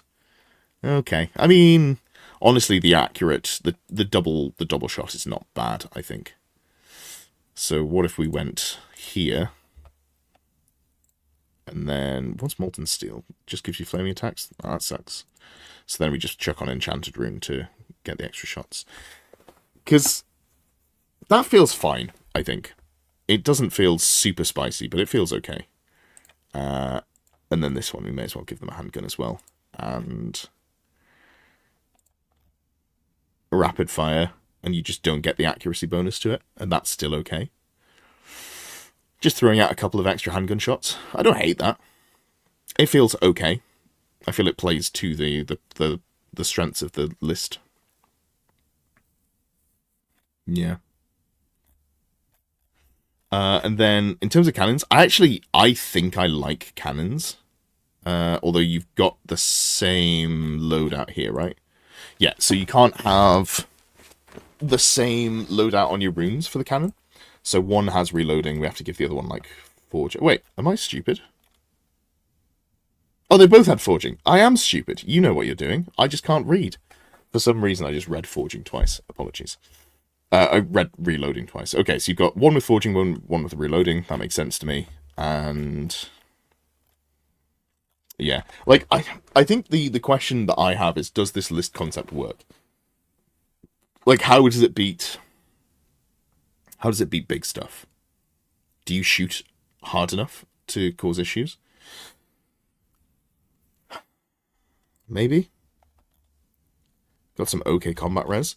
Like, I feel like you deal well with, like, enemy shooting lists you're probably okay with, because of the partial cover. And enemy cavalry, you're probably okay with. Enemy Death Stars, I think you'll just lose to. I think you'll really struggle into. Dragons, I don't know how this list deals with dragons. I don't think hoping on Entrenched to survive the big stuff. I guess that is fair. Yeah, you're just, like, literally standing there, and it's just a full wave. You wait, and you stand at the bastion as the horrors of the Warhammer world throw themselves at you. I don't know. I feel like it doesn't. I feel like I'm concerned that it doesn't have enough output Normally with a shooting list like this, I'd want to see it be mobile, so you can't be pinned down and just charged in one turn. But I'm curious. I'm curious to see if this works. And we need to shave 3 points off. How do we do that? You've only gone 1 rune of courage. And do you have a BSB? Ooh, you haven't got a BSB? Oh, we definitely want a BSB. Can the Thane be a BSB? Yeah. Yep. And then we go Grogny and Courage. Battle ideally, but the horrors of the Warhammer world defeated by a picket fence. Yeah, just having this this blanket ward save will protect you pretty handily. And it's only a 6-inch range, right? Yeah, so it's going to be hard to cover all 3 units, but you might be able to pull that off. Okay. But if we're doing that, we're 123 points over budget, which is pricey. Pricey. At which point, like, I'm looking at this and going, do we want to drop a character? Do we maybe drop a Runesmith?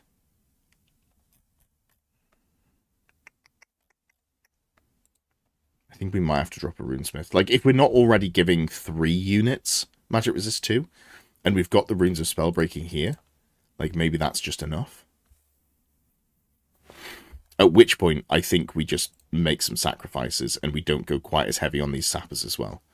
So we've got 1 with Rapid Fire, 1 with Rapid Fire and Enchanted Rune, and then 1 with Rapid Fire and Accuracy.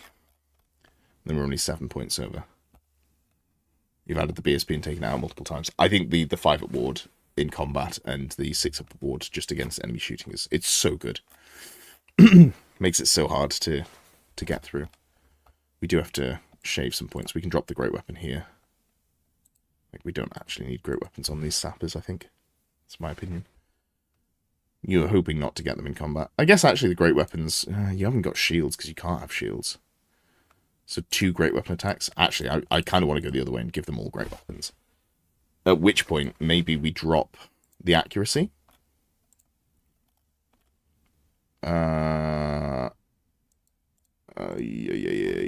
Just drop. We've got 20 points still. I don't really want a single shot. God damn it. God damn it. Would you join the BSB to the Thunderers or one of the Rangers? Whichever unit you put centrally.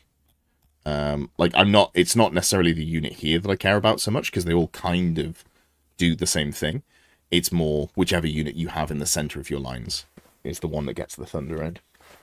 So, depends on your deployment, I think. I just don't know how to make this work, because I kind of want all of them to shoot twice. Which, if we're doing that, the way we make it work is this one goes Rapid Fire, Molten Steel. But at that point, you may as well just pay the extra 10 points for accuracy. At which point, where the hell do we get the last 10 points from? Where the hell do we get the last 10 points? We could... Oh, 15 points. Great. Good job, me. We could drop... I mean, I guess we literally just drop 1 ranger. That makes us the difference. It's not symmetrical, but I think that works. I just wonder if it's enough output. When I see Burlock Daminson, I'm always tempted to see like an Organ gun.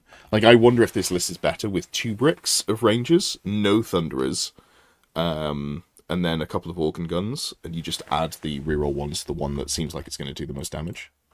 But, yeah, I think this is interesting. I'm curious as to how this works.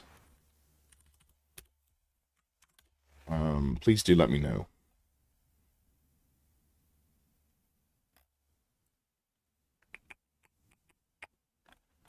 You said it was submitted for a tournament, right? A GT. When's your event? You'll let me know. Hell yeah. Is it coming up soon?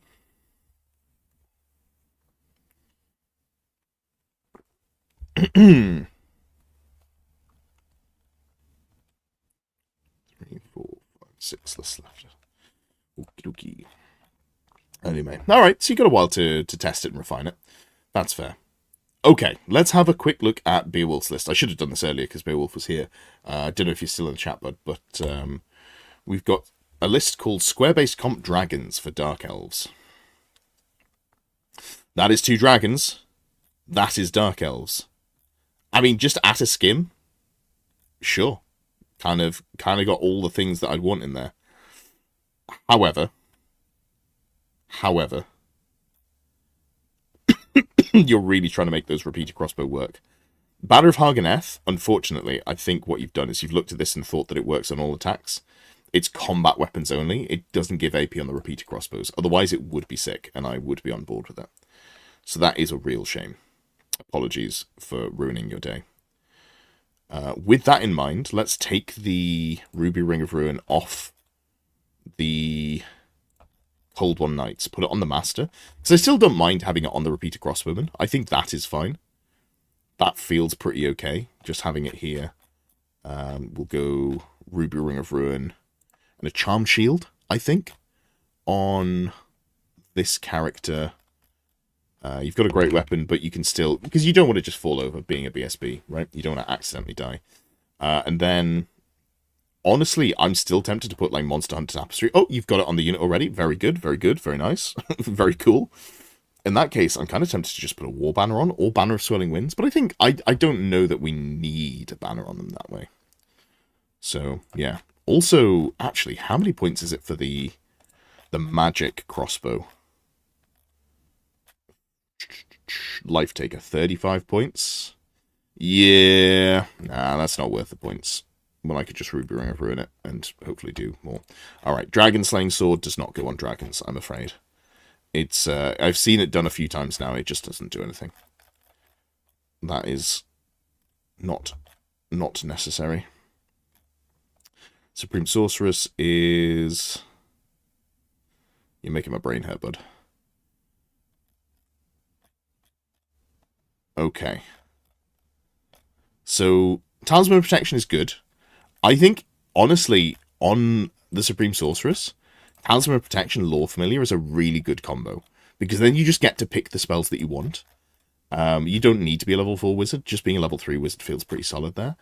And Burning Blade is fine, because it means that you're not just going to get stuck in combat with something ethereal. I don't hate Dark Magic. In that the target friendly unit gets Frenzy and Hatred. I think Frenzy doesn't apply to mounts now, but Hatred still does. That is the interpretation I have of the FAQ, unless I'm remembering that the wrong way around. So giving Hatred to the dragon is not bad. I don't hate that. I also don't mind Demonology, just giving it, giving the dragon, getting it up to 7 attacks at strength 8, AP 3. Possibly overkill. Both those are fine. I think I still just like Battle Magic more, frankly. Or you could even go Illusion for Glittering Robes and just be -1 to hit. That would be more my speed. Dark Magic has 2 assailments. That's true. They're not both good. Stream of Corruption is terrible. I would never take this, personally. But the Soul Eater single strength 3 hit at multiple wounds 3, it's so specific. Like, if I wanted this element, I think I just like having Hammer Hand more into most targets. Or Demonology having Demonic Familiars is honestly not awful. 2d6 strength, 2 hits, no armor saves permitted is interesting. Like that ruins certain targets. And if you're stuck in combat with like I don't know, you could be stuck in combat with like a peasant. If you've been charged by a unit of peasants or something like that, you make your attacks with your hand weapon, and then if it fails, or if you manage to kill your opponent, you cast that, and you're just like, let's try and get that combat res. Elf Knights, yeah, Elf Knights it's really good in 2. Or Human Knights. Anything T3, basically. So that's not too shabby at all. I think I still just like Battle Magic, because just being able to say, hey, I Arcane Urgency a dragon, it's still very powerful, especially now they can't charge in the front. This Dreadlord here, Great Weapon, Full Plate. You can go full defensive if you want to. I don't think it's necessary. I think the dragon is worse for a Dreadlord, so having a Great Weapon feels more important than having, on a great, not having it on a high health character. I think it's probably just Pendant of Caelith, shield, great weapon. So you've got a 3-up save against shooting, 4-up save in combat, 4-up ward against anything that actually matters. Like, that feels pretty solid to me. I don't know that there's anything else. Shield of Grond is the obvious combo. -1 to strength of attacks coming in. It's a bit of a nombo with Pendant of Caelith. And you wouldn't be able to also... I mean, it would work points-wise, but I think I just wouldn't bother. Like, if you're doing that, you give them a lance. I think this is fine. Double Dark Riders with Fire and Fleece Scouts. Probably not paying for the Scouts. I guess the flexibility... Having it flexibly is fine, but you don't really care about... Yeah, that's not going to do much, because you don't want to give up the +1 to go first. But I guess you've got a lot of drops here. Here, like, I see what you're going for with the Shades. I don't hate one unit. One unit coming in from the back lines and trying to be a pain is, I think, interesting. It's a very expensive unit to do it for 10 naked wounds. 6-up armor save wounds. But if you're going to do it, I think that's fine. I wouldn't run a second unit to do it as well. I would run a big unit of Cold One Knights and give them the full command. Give them the Banner of Harkonneth, so they just absolutely clap in combat. And honestly, go up to like a decent-sized unit and give them magic resist 2, and then they can just deal with most problems, in my experience. The only thing they suffer from is stupidity, but if you've got them in the list already, we're accepting that they could be stupid.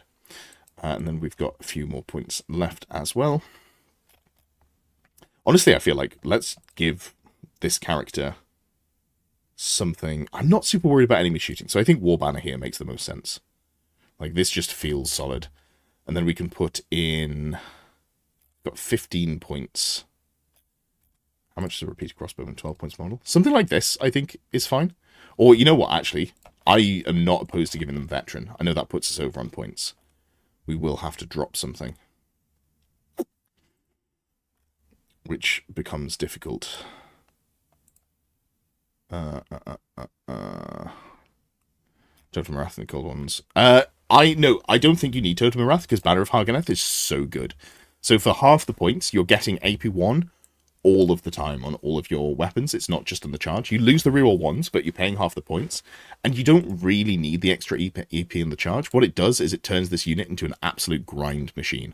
So you have 3 attacks, all of which have AP1 in like subsequent rounds of combat. 2 of the attacks also have Armor Bane 1. You will win combat into like Pegasus Knights in, later on down the... both Frenzy and Hatred should work. Wasn't it just clarification that they don't share if only the rider is Frenzy? Yeah, probably. That's true.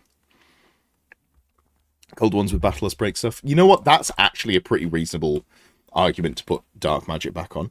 I don't hate Dark Magic. I just don't know that I care about it for dragons specifically. So, yeah. Yeah, let's go with that. And we're still 4 bloody points over. I think we'll drop the Burning Blade on the basis of there are not 3 good spells in Dark Magic, so you're going to be picking Word of Pain, you're going to be picking Battleless, and then if there's anything ethereal, you just take Soul Eater, and that's absolutely fine. You're not worried about that. Into any ethereal unit in the game, this is giving you enough potential that your opponent just isn't happy about you. Because, this will absolutely ruin a Banshee, this will ruin a... whatever the other ethereal character is that you sometimes see for vampire counts. It is more likely to do damage than 2 strength 3 hand weapon attacks into the Green Knight. This is pretty spicy. Alright, yeah, let's go with that. This feels like a winner. I want to bust the Dark Elves back out. But I have committed to trying to play armies that I haven't necessarily played with before. Cool. Okay, so we've just done Dark Elves. What have we got left? We've got some Demons, we've got some Warriors of Chaos, we've got some more Warriors of Chaos, High Elves, and Bretonnian Exiles. Let's look at one of the Warriors of Chaos lists. Let's keep things a little bit spicy. So we're going to look at Ross's list. Ross's Warriors of Chaos. Trying to work out a list for square-based comp, 2,200 points, using 2 blocks of Knights. Okay. The idea being that the Cackling Blade Wizard takes Battlelust and goes in the block with Totem of Wrath. The Lord and the other Wizard go with the Chosen. Double brick is interesting. Okay. So, we've got a Demonology level 4 with Infernal Puppet spell familiar. Enchanting Aura. Okay, cool. Then we've got a level 3 with Lore Familiar Cackling Blade Dark Magic with Totem of Wrath. And then we've got a BSB in there as well. Okay, you've kind of like hit all of the basic notes. So, for anyone who wants to play this style of list, the things that you've got to think about are, if I go double wizard, like if I'm putting wizards in my squad, do I want to go Mark of Tzeentch for the consistency in casting? If yes, I'm losing the reroll on my Fear, Terror, and Panic, and my leadership is not very good across the board. Yes, there's a Chaos Lord in this list, but even 9 is not super consistent, so you probably need to put a BSB in there. We've done that. So that's ticked the boxes. We've got one unit with Demonology, getting you to AP3 on the Chosen. I guess I'd probably prefer to put the... I actually think I would do this the other way around. So I'd put the Totem of Wrath on the Chosen Knights, and I'd put the Demonology Wizard and the Chaos Knights, because that way this unit's getting to 2 attacks each. This unit already has 2 attacks. I think the value you're gaining for going from 2 to 3 attacks is lower. Oh, I guess you've got Battle Lust, haven't you? So you're getting +1 attack anyway, so it doesn't really matter. All right, sure. Yeah, no, that's fine. I've just talked myself out of it. Do the Mark of Tzeentch and Brazen Collar Magic resist stack? They do not. The higher overwrites the lower. Alexander says you can pick a teleport with Dark Magic. You can do. That I do like that, actually. I have played Dark Magic with Double Dragon before. It was okay. It was fine. So, in terms of loadouts then, assuming we're doing this, I think the problem is, I think this is, unfortunately, a flawed premise in that I think it just loses to dragons. I think it loses to dragons, so I also think that the Shigengan spam list will cause it issues. Both units are -1 to be shot, which is okay, but I don't think it's super exciting. Like, I'd quite like to see Monster Hunter Tapestry here, instead of... like, why have we got a flail on the Aspiring Champion? I don't think that's correct. So I'd like, yeah, I think we should see Monster Hunter Tapestry so you can protect a unit, and then you can actually fight dragons. Like, if you've got a Chaos Lord juiced up with either Demonology or Dark Magic, who is T5 already, you've got a 2-up armor save, you've got a 5-up ward save built in, and you're immune to stomps, you can go toe-to-toe with a dragon in a fairly unfun way for the dragon. And also, if we're doing anything, let's make it a great weapon instead of a flail. Obviously, points-wise, this is a problem. So I think you just go Lance and Shield, right? That just makes way more sense. Evening Skulls? Yeah, I agree. I agree that it's probably lacking some punch. So, this character, 2-up save, single Favor of the Gods. Like, even a single Favor of the Gods feels like we're really cutting corners here. Okay, so there's no fat that we can trim on this character. There's no real fat that we can trim on this character either. Eek. And we're 7 points over here. Okay, so the way that we do this is we start using our brain. We put Monster Hunter Tapestry here, and we turn this one back into Icon of Darkness. Boom. There we go. Job's good. Although we're 2 points over because I made the cardinal sin of giving them a shield. They've only got heavy armor, so without the shield, you're capped at a 4-up save. That you're just gonna. Are we just assuming we're gonna do damage? Like, I don't like this. I want it to have a shield, but I also just don't see a way of doing it that makes sense in here. So I'm not gonna waste forever tweaking around with character points to make that work. So I don't think you can. MR2, Totem of Wrath, Full Command, Mark of Tzeentch, that's all good. And then we've got Prophetic Foresight, Double Unnatural Fortitude. Do we care about Prophetic Foresight? That's the screening, right? I guess I don't hate it. Gives you a little bit more. Does the Sorcerer need the favor? Yes, it is a melee Sorcerer, because it's got Cackling Blade. So it's planning on making a lot of attacks with the extra d6 attacks.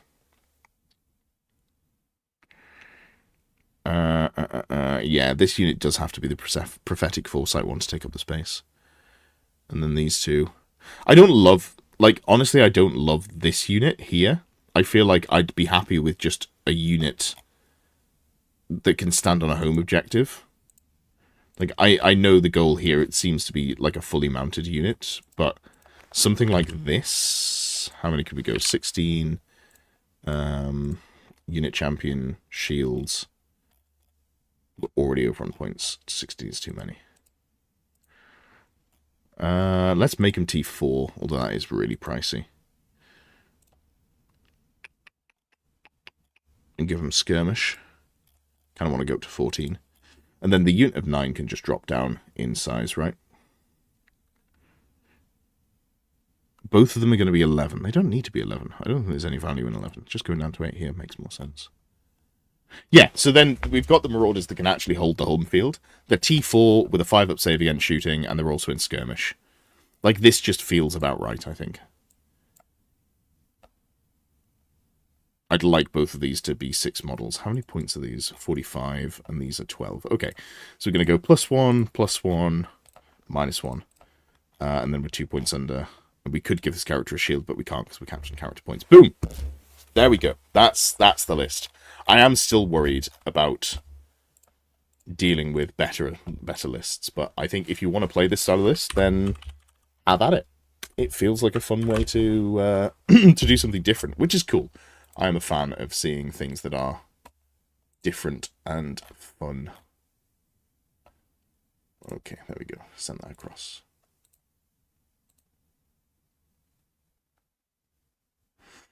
One Ruby Ring of Ruin was going to take you a Marauder objective points. Sure.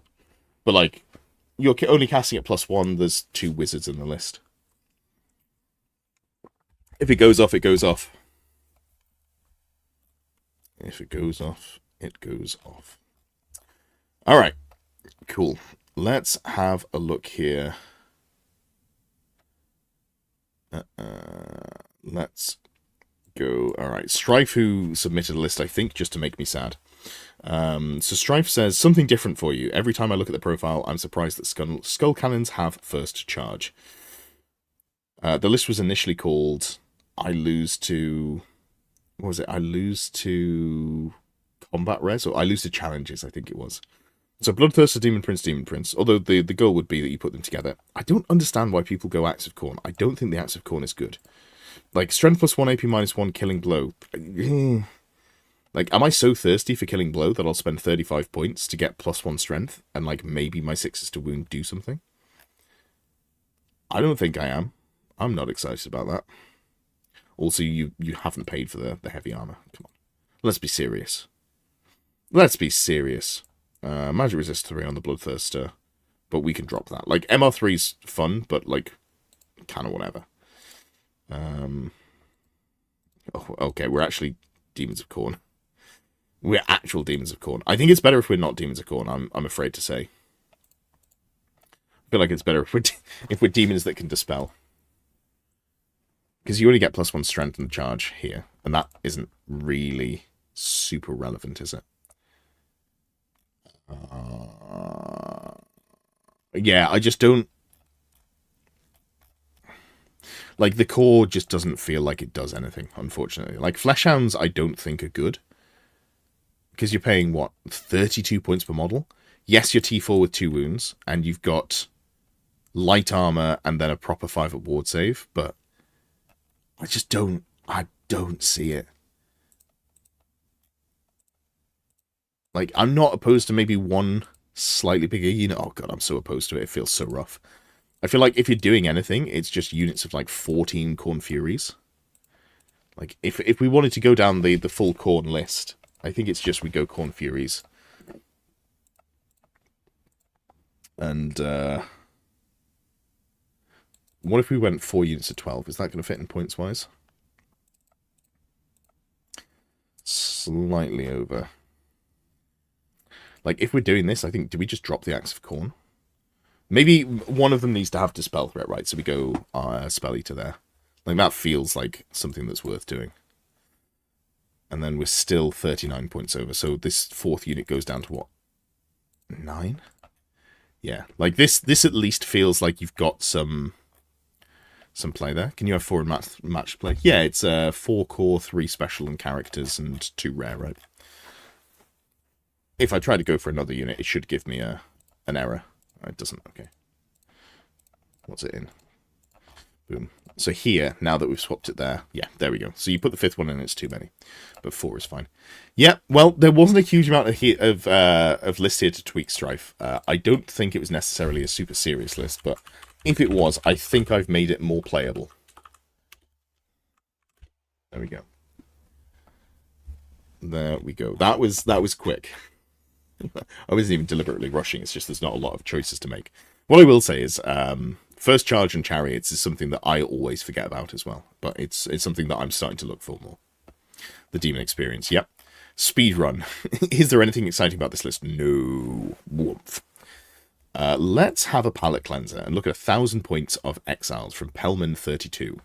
So, this is a 1,000 point list, and there are no notes. I think it's just a straight up list put in. So, at 1,000 points, you cap to 250 points for your characters. So immediately we're going to take the shield off this character because you've already got a charm shield. But let's have a look here. So, we've got a Baron, a Paladin, and a Damsel level 1. Okay, so I think the actual list itself seems solid. Can we get up to... We can get up to 4 Pegasus Knights. Because obviously you can only have a unit that's 25% of your points, so you're capped at 250 points. I think I really want to get that 4th Pegasus Knight in. Like, realistically, we're just playing the game of, here's my Death Star. It's going to try and do the same thing it does at 2,000 points. It's just 1,000. So we're going to go with that. I don't think the Virtue of the Impetuous Knight is super important here. I would much rather have Magic Resist 2. Even at this points level, I think MR2 is much stronger, and it gives us more oomph there.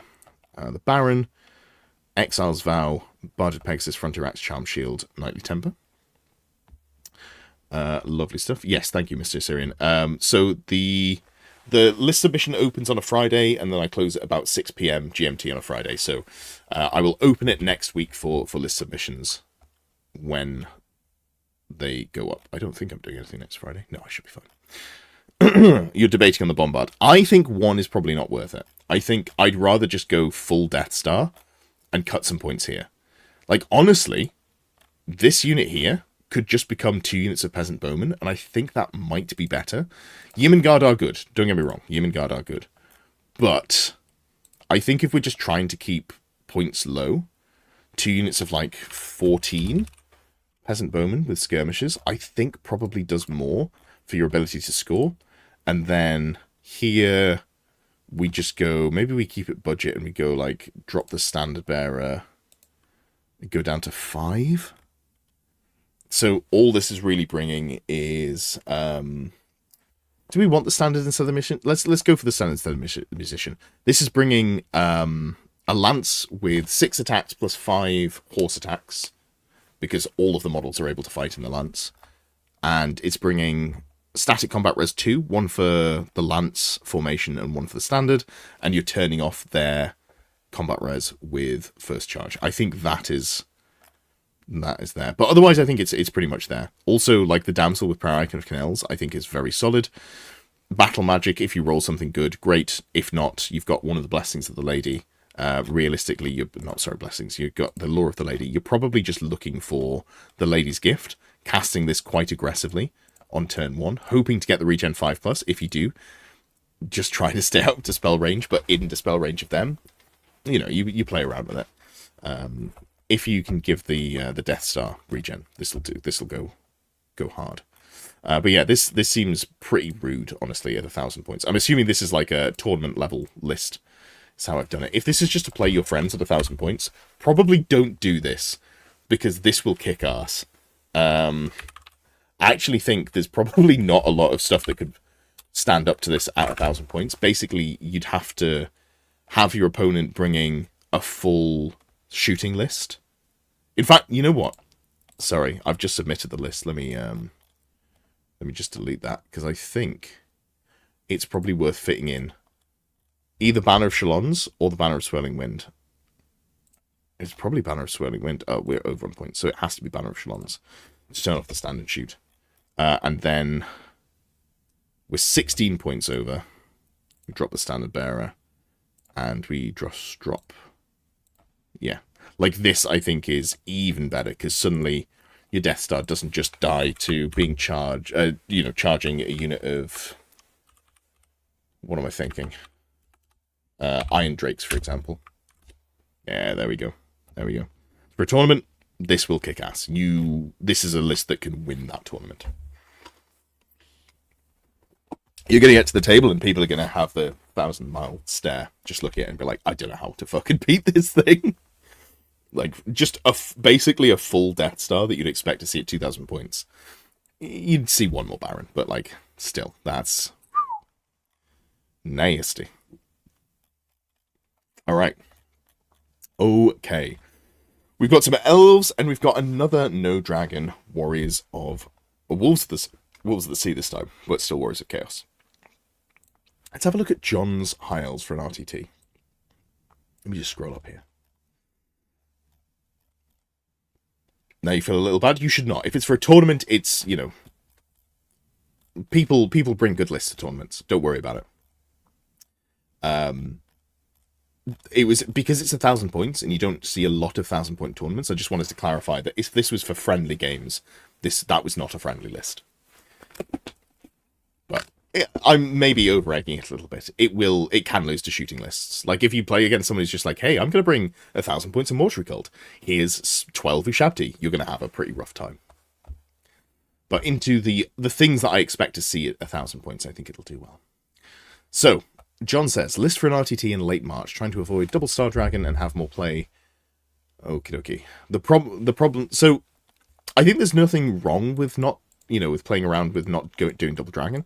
The problem is elves are quite a limited faction. And I say that just blankets statement, all elves.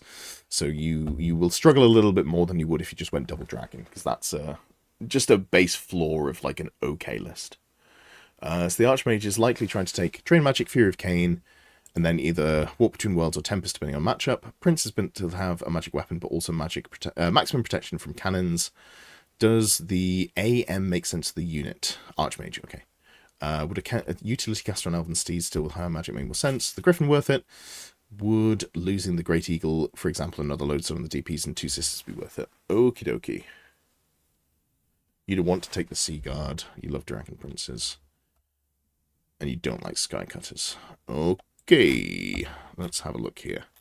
So the first thing I'd say is, in terms of core, I think the numbers you've got, I know you say you like the Sea Guard, but what if I just made them Spearmen and just saved you some points? Because at 12 points per model, I feel like you're just not getting enough out of them. Whereas the Spearmen, you said you've got up to 20, right? So what did you have in here? Give them Shield Wall as well. So these Sea Guard, you only had a unit champion. 15 models, 187 points, or 20 models that are just Spearmen, but using your Sea Guard models for like barely any more points. I think this just makes a lot more sense. You also get Shield Wall in there as well. You can pay for Veteran if you want to, but you hadn't paid for it on the Sea Guard, so, okay, Sarah. To get there, we're probably just dropping one Illyrian Reaver. We'll come back and add if we need to later on. Okay. Happy to dump the Sea Guard. Yeah. Like, there's nothing wrong. Like, the models are sick. I love Sea Guard models. And I don't hate a brick of, like, semi-cheap for elves, cheap infantry. So, but I think Spearmen do the same job as the Sea Guard. Because realistically, the Sea Guard are going to kill nothing with their shooting. But for very similar points, you can just have more bodies and then also have Shield Wall on there, which is quite nice. And also full command. So, like, if we dropped the command, we're only 10 points over. So dropping the command and the shield wall basically gets us 5 more models for the same points as what you had. And then we can just pay a few more points and get the nice things there. Silver Helms with the full command. Oh, it's not full command. Okay. I don't mind not taking the standard bearer, but I just feel like they're not going to win many fights. But, I mean, it is what it is. Then you've got the Reavers, which are a good bunker for the wizard, theoretically. You do have Spearman I'm converting, so can easily go with them. Yeah, I mean, like, I'd probably just run the Sea God models if you like them. I don't think anyone's going to complain. Okay, so in terms of what we've got here, you've got... I don't know why you've gone for Sword of Might. I don't think it's... Like, are you really worried about needing magical attacks? I don't know that you should be. Because this is just going to give you 4 attacks at Strength 5, AP 1, and I don't think that's particularly worth... like, the tax that you pay. Because you could... what do we got here? I have played Blood of Caledor. I'm really not a fan. I don't love it. If you're really worried about needing magical attacks, you could go... I think this fits. I'm going to be a fool when I look up at the points total and see that it doesn't. Okay, so there's no weapon on there. Okay, yeah, fine. That's fine. So it doesn't work the way that we want it to see here. We're just going to have to drop the Ring of Fury. Is it... You've just got to go Halberd and then... Amulet. Is that the way that this works? 5 or 6. Why are we 6 points over? What about... Oh, there's a Charm Shield in here that shouldn't be. Cedar Rebirth, Talisman Protection, Open Amulet. Huh. I thought that worked. I guess... Oh, it's because I'm being stupid. It's not the Talisman. It's the Armor of Caledor. It's been a hot second since I put this build together. Yeah, there we go. So this is the standard Dragon Prince. I would say this is what I would go with. The Halberd is as good as a Sword of Might or better in all circumstances, except for specifically dealing with Ethereal. If you're dealing with Ethereal, sucks, but I mean, I don't know that making your dragon significantly worse, because you've only got a 6 at ward save instead of a 5 at ward save, so you are going to die a lot faster. I don't know that that's worth doing just to shore up, like, the Vampire Count matchup, which is already very hard for you to win. So making a losing matchup slightly better, and technically Bretonnius as well, but again, making 2 losing matchups slightly better, as opposed to... and making the rest of your matchups worse, I think is... it's not something I'd do. The Griffin... I don't mind the Griffin, having it as a secondary piece. It's surprisingly squishy. I've played with this character a lot. It dies a lot faster than you want it to, or you have to keep it super safe, but it's okay. 3 up, 5 up, 5 up is just fine. Obviously, you want Pure of Heart on there as well. We want Pure of Heart on here.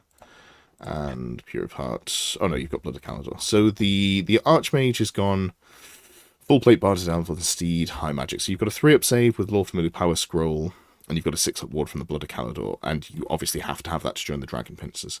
I think that's fine. I don't hate it. I don't know that I'm excited about it. Like, I don't know that when I look at Dragon Princes, I go, you know what this unit needs? It needs +1 attack. I think it's not bad, but I feel like what you need more is I would value a Battle Magic caster more. So instead of putting 240 points into a character that makes this unit a little bit better at the job that they're already kind of pretty decent at, what if you just went similar? Put the Ruby Ring of Ruin on this character, put them in the Illyrian Reavers, and just had them pick off enemy scoring units, cast Arcane Urgency. You can get either the Princes or the Prince or the Noble up the board. I feel like that you're going to get more value out of that. And also just having a double Fireball means that matchup that we're theoretically worried about in the Vampire Counts suddenly becomes more playable, because you've got the Fireballs to try and get their Hex Wraiths and or just regular whatchamacallums. Pure of Heart as well is nice in the Undead matchup if that is something that you're seriously concerned about. Like, if I'm putting this character in with the Dragon Princes, I think I'm doing it, and that I'm putting a BSB in there as well to give them -1 to be hit, going Illusion, and going for a Spectral Doppelganger character. And I don't think that's the best way to play them, but I think it's a fun way to play them, and it's like the way that I could justify putting them in. That would make sense to me. So yeah, I think this Archmage immediately just does more, and has a home in your list already with the Illyrian Reavers. I would, yeah, as you say, drop the Great Eagle, go for a second Obsidian Lodestone. Obsidian Lodestones, magic resist on this unit's real important. Otherwise, it's going to die to Unquiet Spirits. It's going to die to Bound Spell Unquiet Spirits from the Jade Ring, and then also Vile Tide. So trying to keep it a little bit safe is wise, and then going for more Sisters. And obviously, we have to change this Ruby Ring of Ruin off. There's an argument to go the bow over the sword, but I think just for points, I would say go bow the Bow of Sorrow, because then we can fit up to 8 Sisters of Avalon, and that unit hits pretty hard. Yeah. I think along the lines that you've gone, these are the tweaks that I'd make. It gives you more shooting here. You've also got Ambush, which I guess you don't have to use. I think a lot of the time I'm just going to put them in the back of my board instead of trying to get cute with them and bring them in. There's not an ambushing core unit that we can bring in, is there? No, it's the detachments that can have that. You've played the Spectral Doppelganger Archmage. It's great fun, can go horribly wrong. That's exactly what I describe it as, yeah. I played against someone, one of the Saffron Slams, I think it was, who had it. And they had it out of the unit, and then I believe it impetuoused into my dragon. If I'm correct in remembering how that went.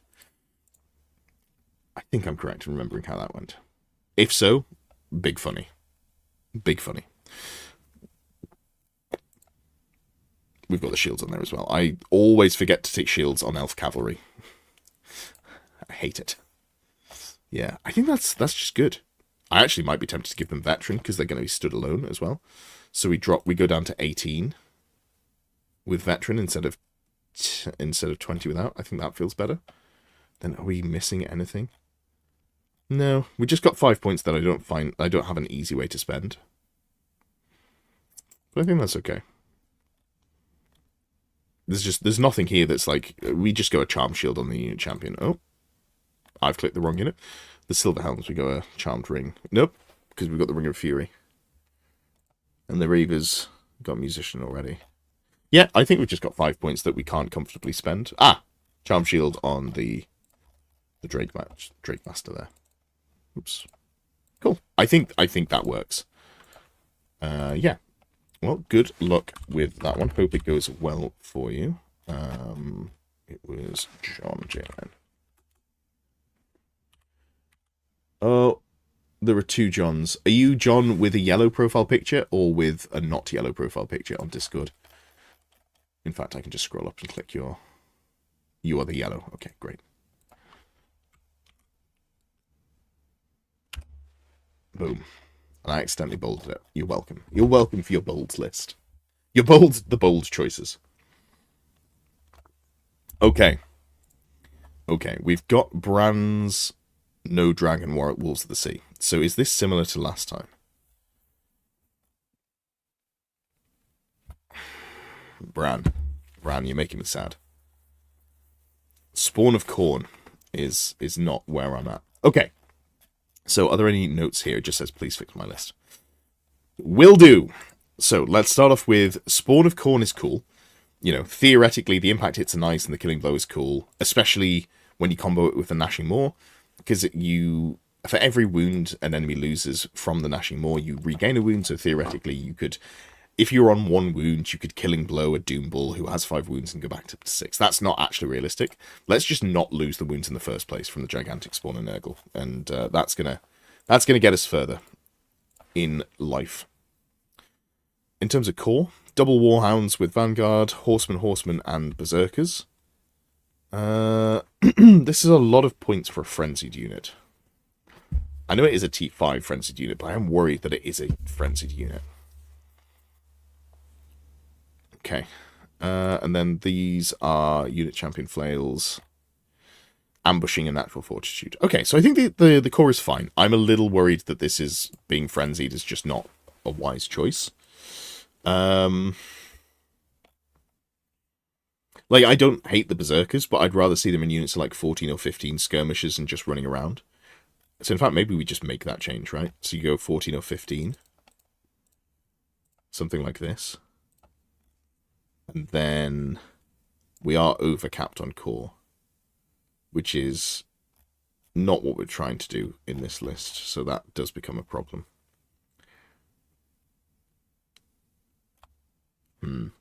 I'll come back to the core. It doesn't quite click. It doesn't feel quite right. But yeah, we'll look at that one in a second. You've got around the no dragon by going for a Manticore. Okay, interesting. So, you've gone for a Chaos Lord with a great weapon.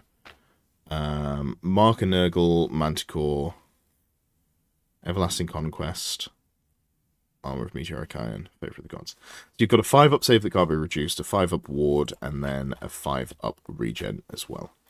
I would not be opposed to giving the Talisman of the Carrion Crow to this character, if you haven't used it already. Because 5 attacks with poison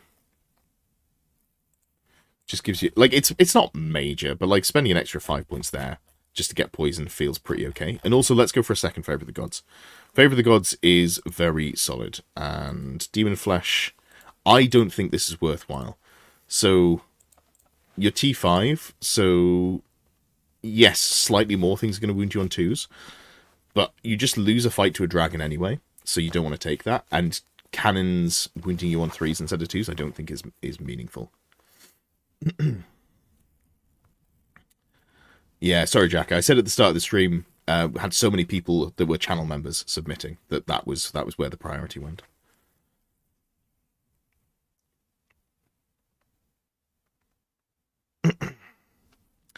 In terms of the Berserkers, you can put them in open order. They don't have to be in skirmish. But yes, you absolutely can bait them.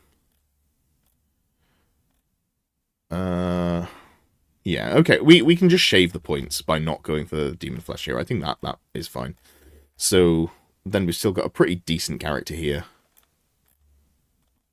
Exalted Sorcerer, level 2, Spell Familiar Tome of Spellcraft. What are we re-rolling?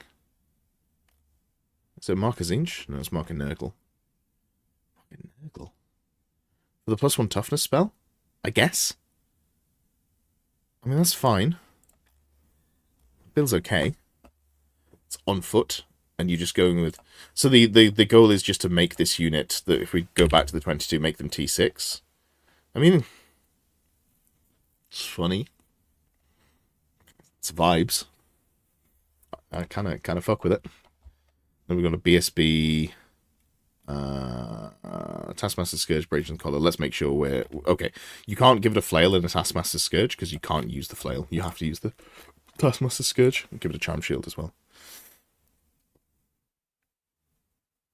Better the reroll the spell scroll. I think with a level 1 or a level 2 wizard, the reroll the spell scroll is less exciting to me. You do need the dispels at the moment, but also, if you're doing that, we need a Sorcerer Lord, right? But we can't put a Sorcerer Lord in because it's Wolves of the Sea. We're going for a Chaos Lord. There's Magic Resist on... There's Magic Resist 2 here. There's Magic Resist 2 here. And the Chaos Lord could probably do with some Magic Resist, honestly. Like, that's where we can put those spare points in. Let's give him a great Brazen Collar. Yeah, I like that a lot more. I like that a lot more. Okay. Then we've got 4 Skin Wolves. I don't hate the Skin Wolves, but I think I mean, they can buddy up with the Chaos Lord, I guess. I just look at these a little bit and think they're so... I don't know. They're not as good as I want them to be. But I guess they are skirmishing monstrous infantry, so they're not bad. I just feel a little bit sad when I see them. This unit, Brazen Collar for the Magic Resist, Icon of Darkness for -1 to hit, Flails, Light Armor Shields, Drilled, Longstriders, and Natural Fortitude. Longstriders is Vanguard. Do we care about Vanguard? I guess it's fine, because you're not planning on charging turn 1, usually. You're just looking to get up the board. You can Vanguard them in marching column. Alright, fair. That seems reasonable. I think for what you've done, like, this makes sense. I don't think I'd build the list this way, but I think for what the list is, this is the version of it that makes sense. So I'm gonna leave it at this, Bran. And we were meant to have a coaching session today, but we're gonna have one when you reschedule it. So we'll probably just talk about what you're trying to achieve with the list, and then maybe make some changes there if you want to.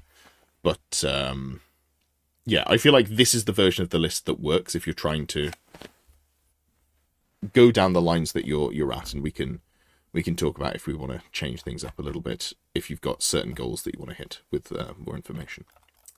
Cool. All right. Well, that is me, and I potentially have a busy weekend. Rob messaged me not last night, earlier today, just saying, "Hey, please, are you busy to work? Are you able to work this weekend?" And I do have 2 coaching sessions on Saturday, but they're both within a 3-hour window. So theoretically, I might be doing the camera at the TSN Arena for games 1, 3, 4, and 5. Maybe, we'll see. But if not, I just have 3 hours of work on Saturday, which is nice. And then I get to actively relax on Sunday as well. Cool, but hope you all have a good weekend. Gonna call it there.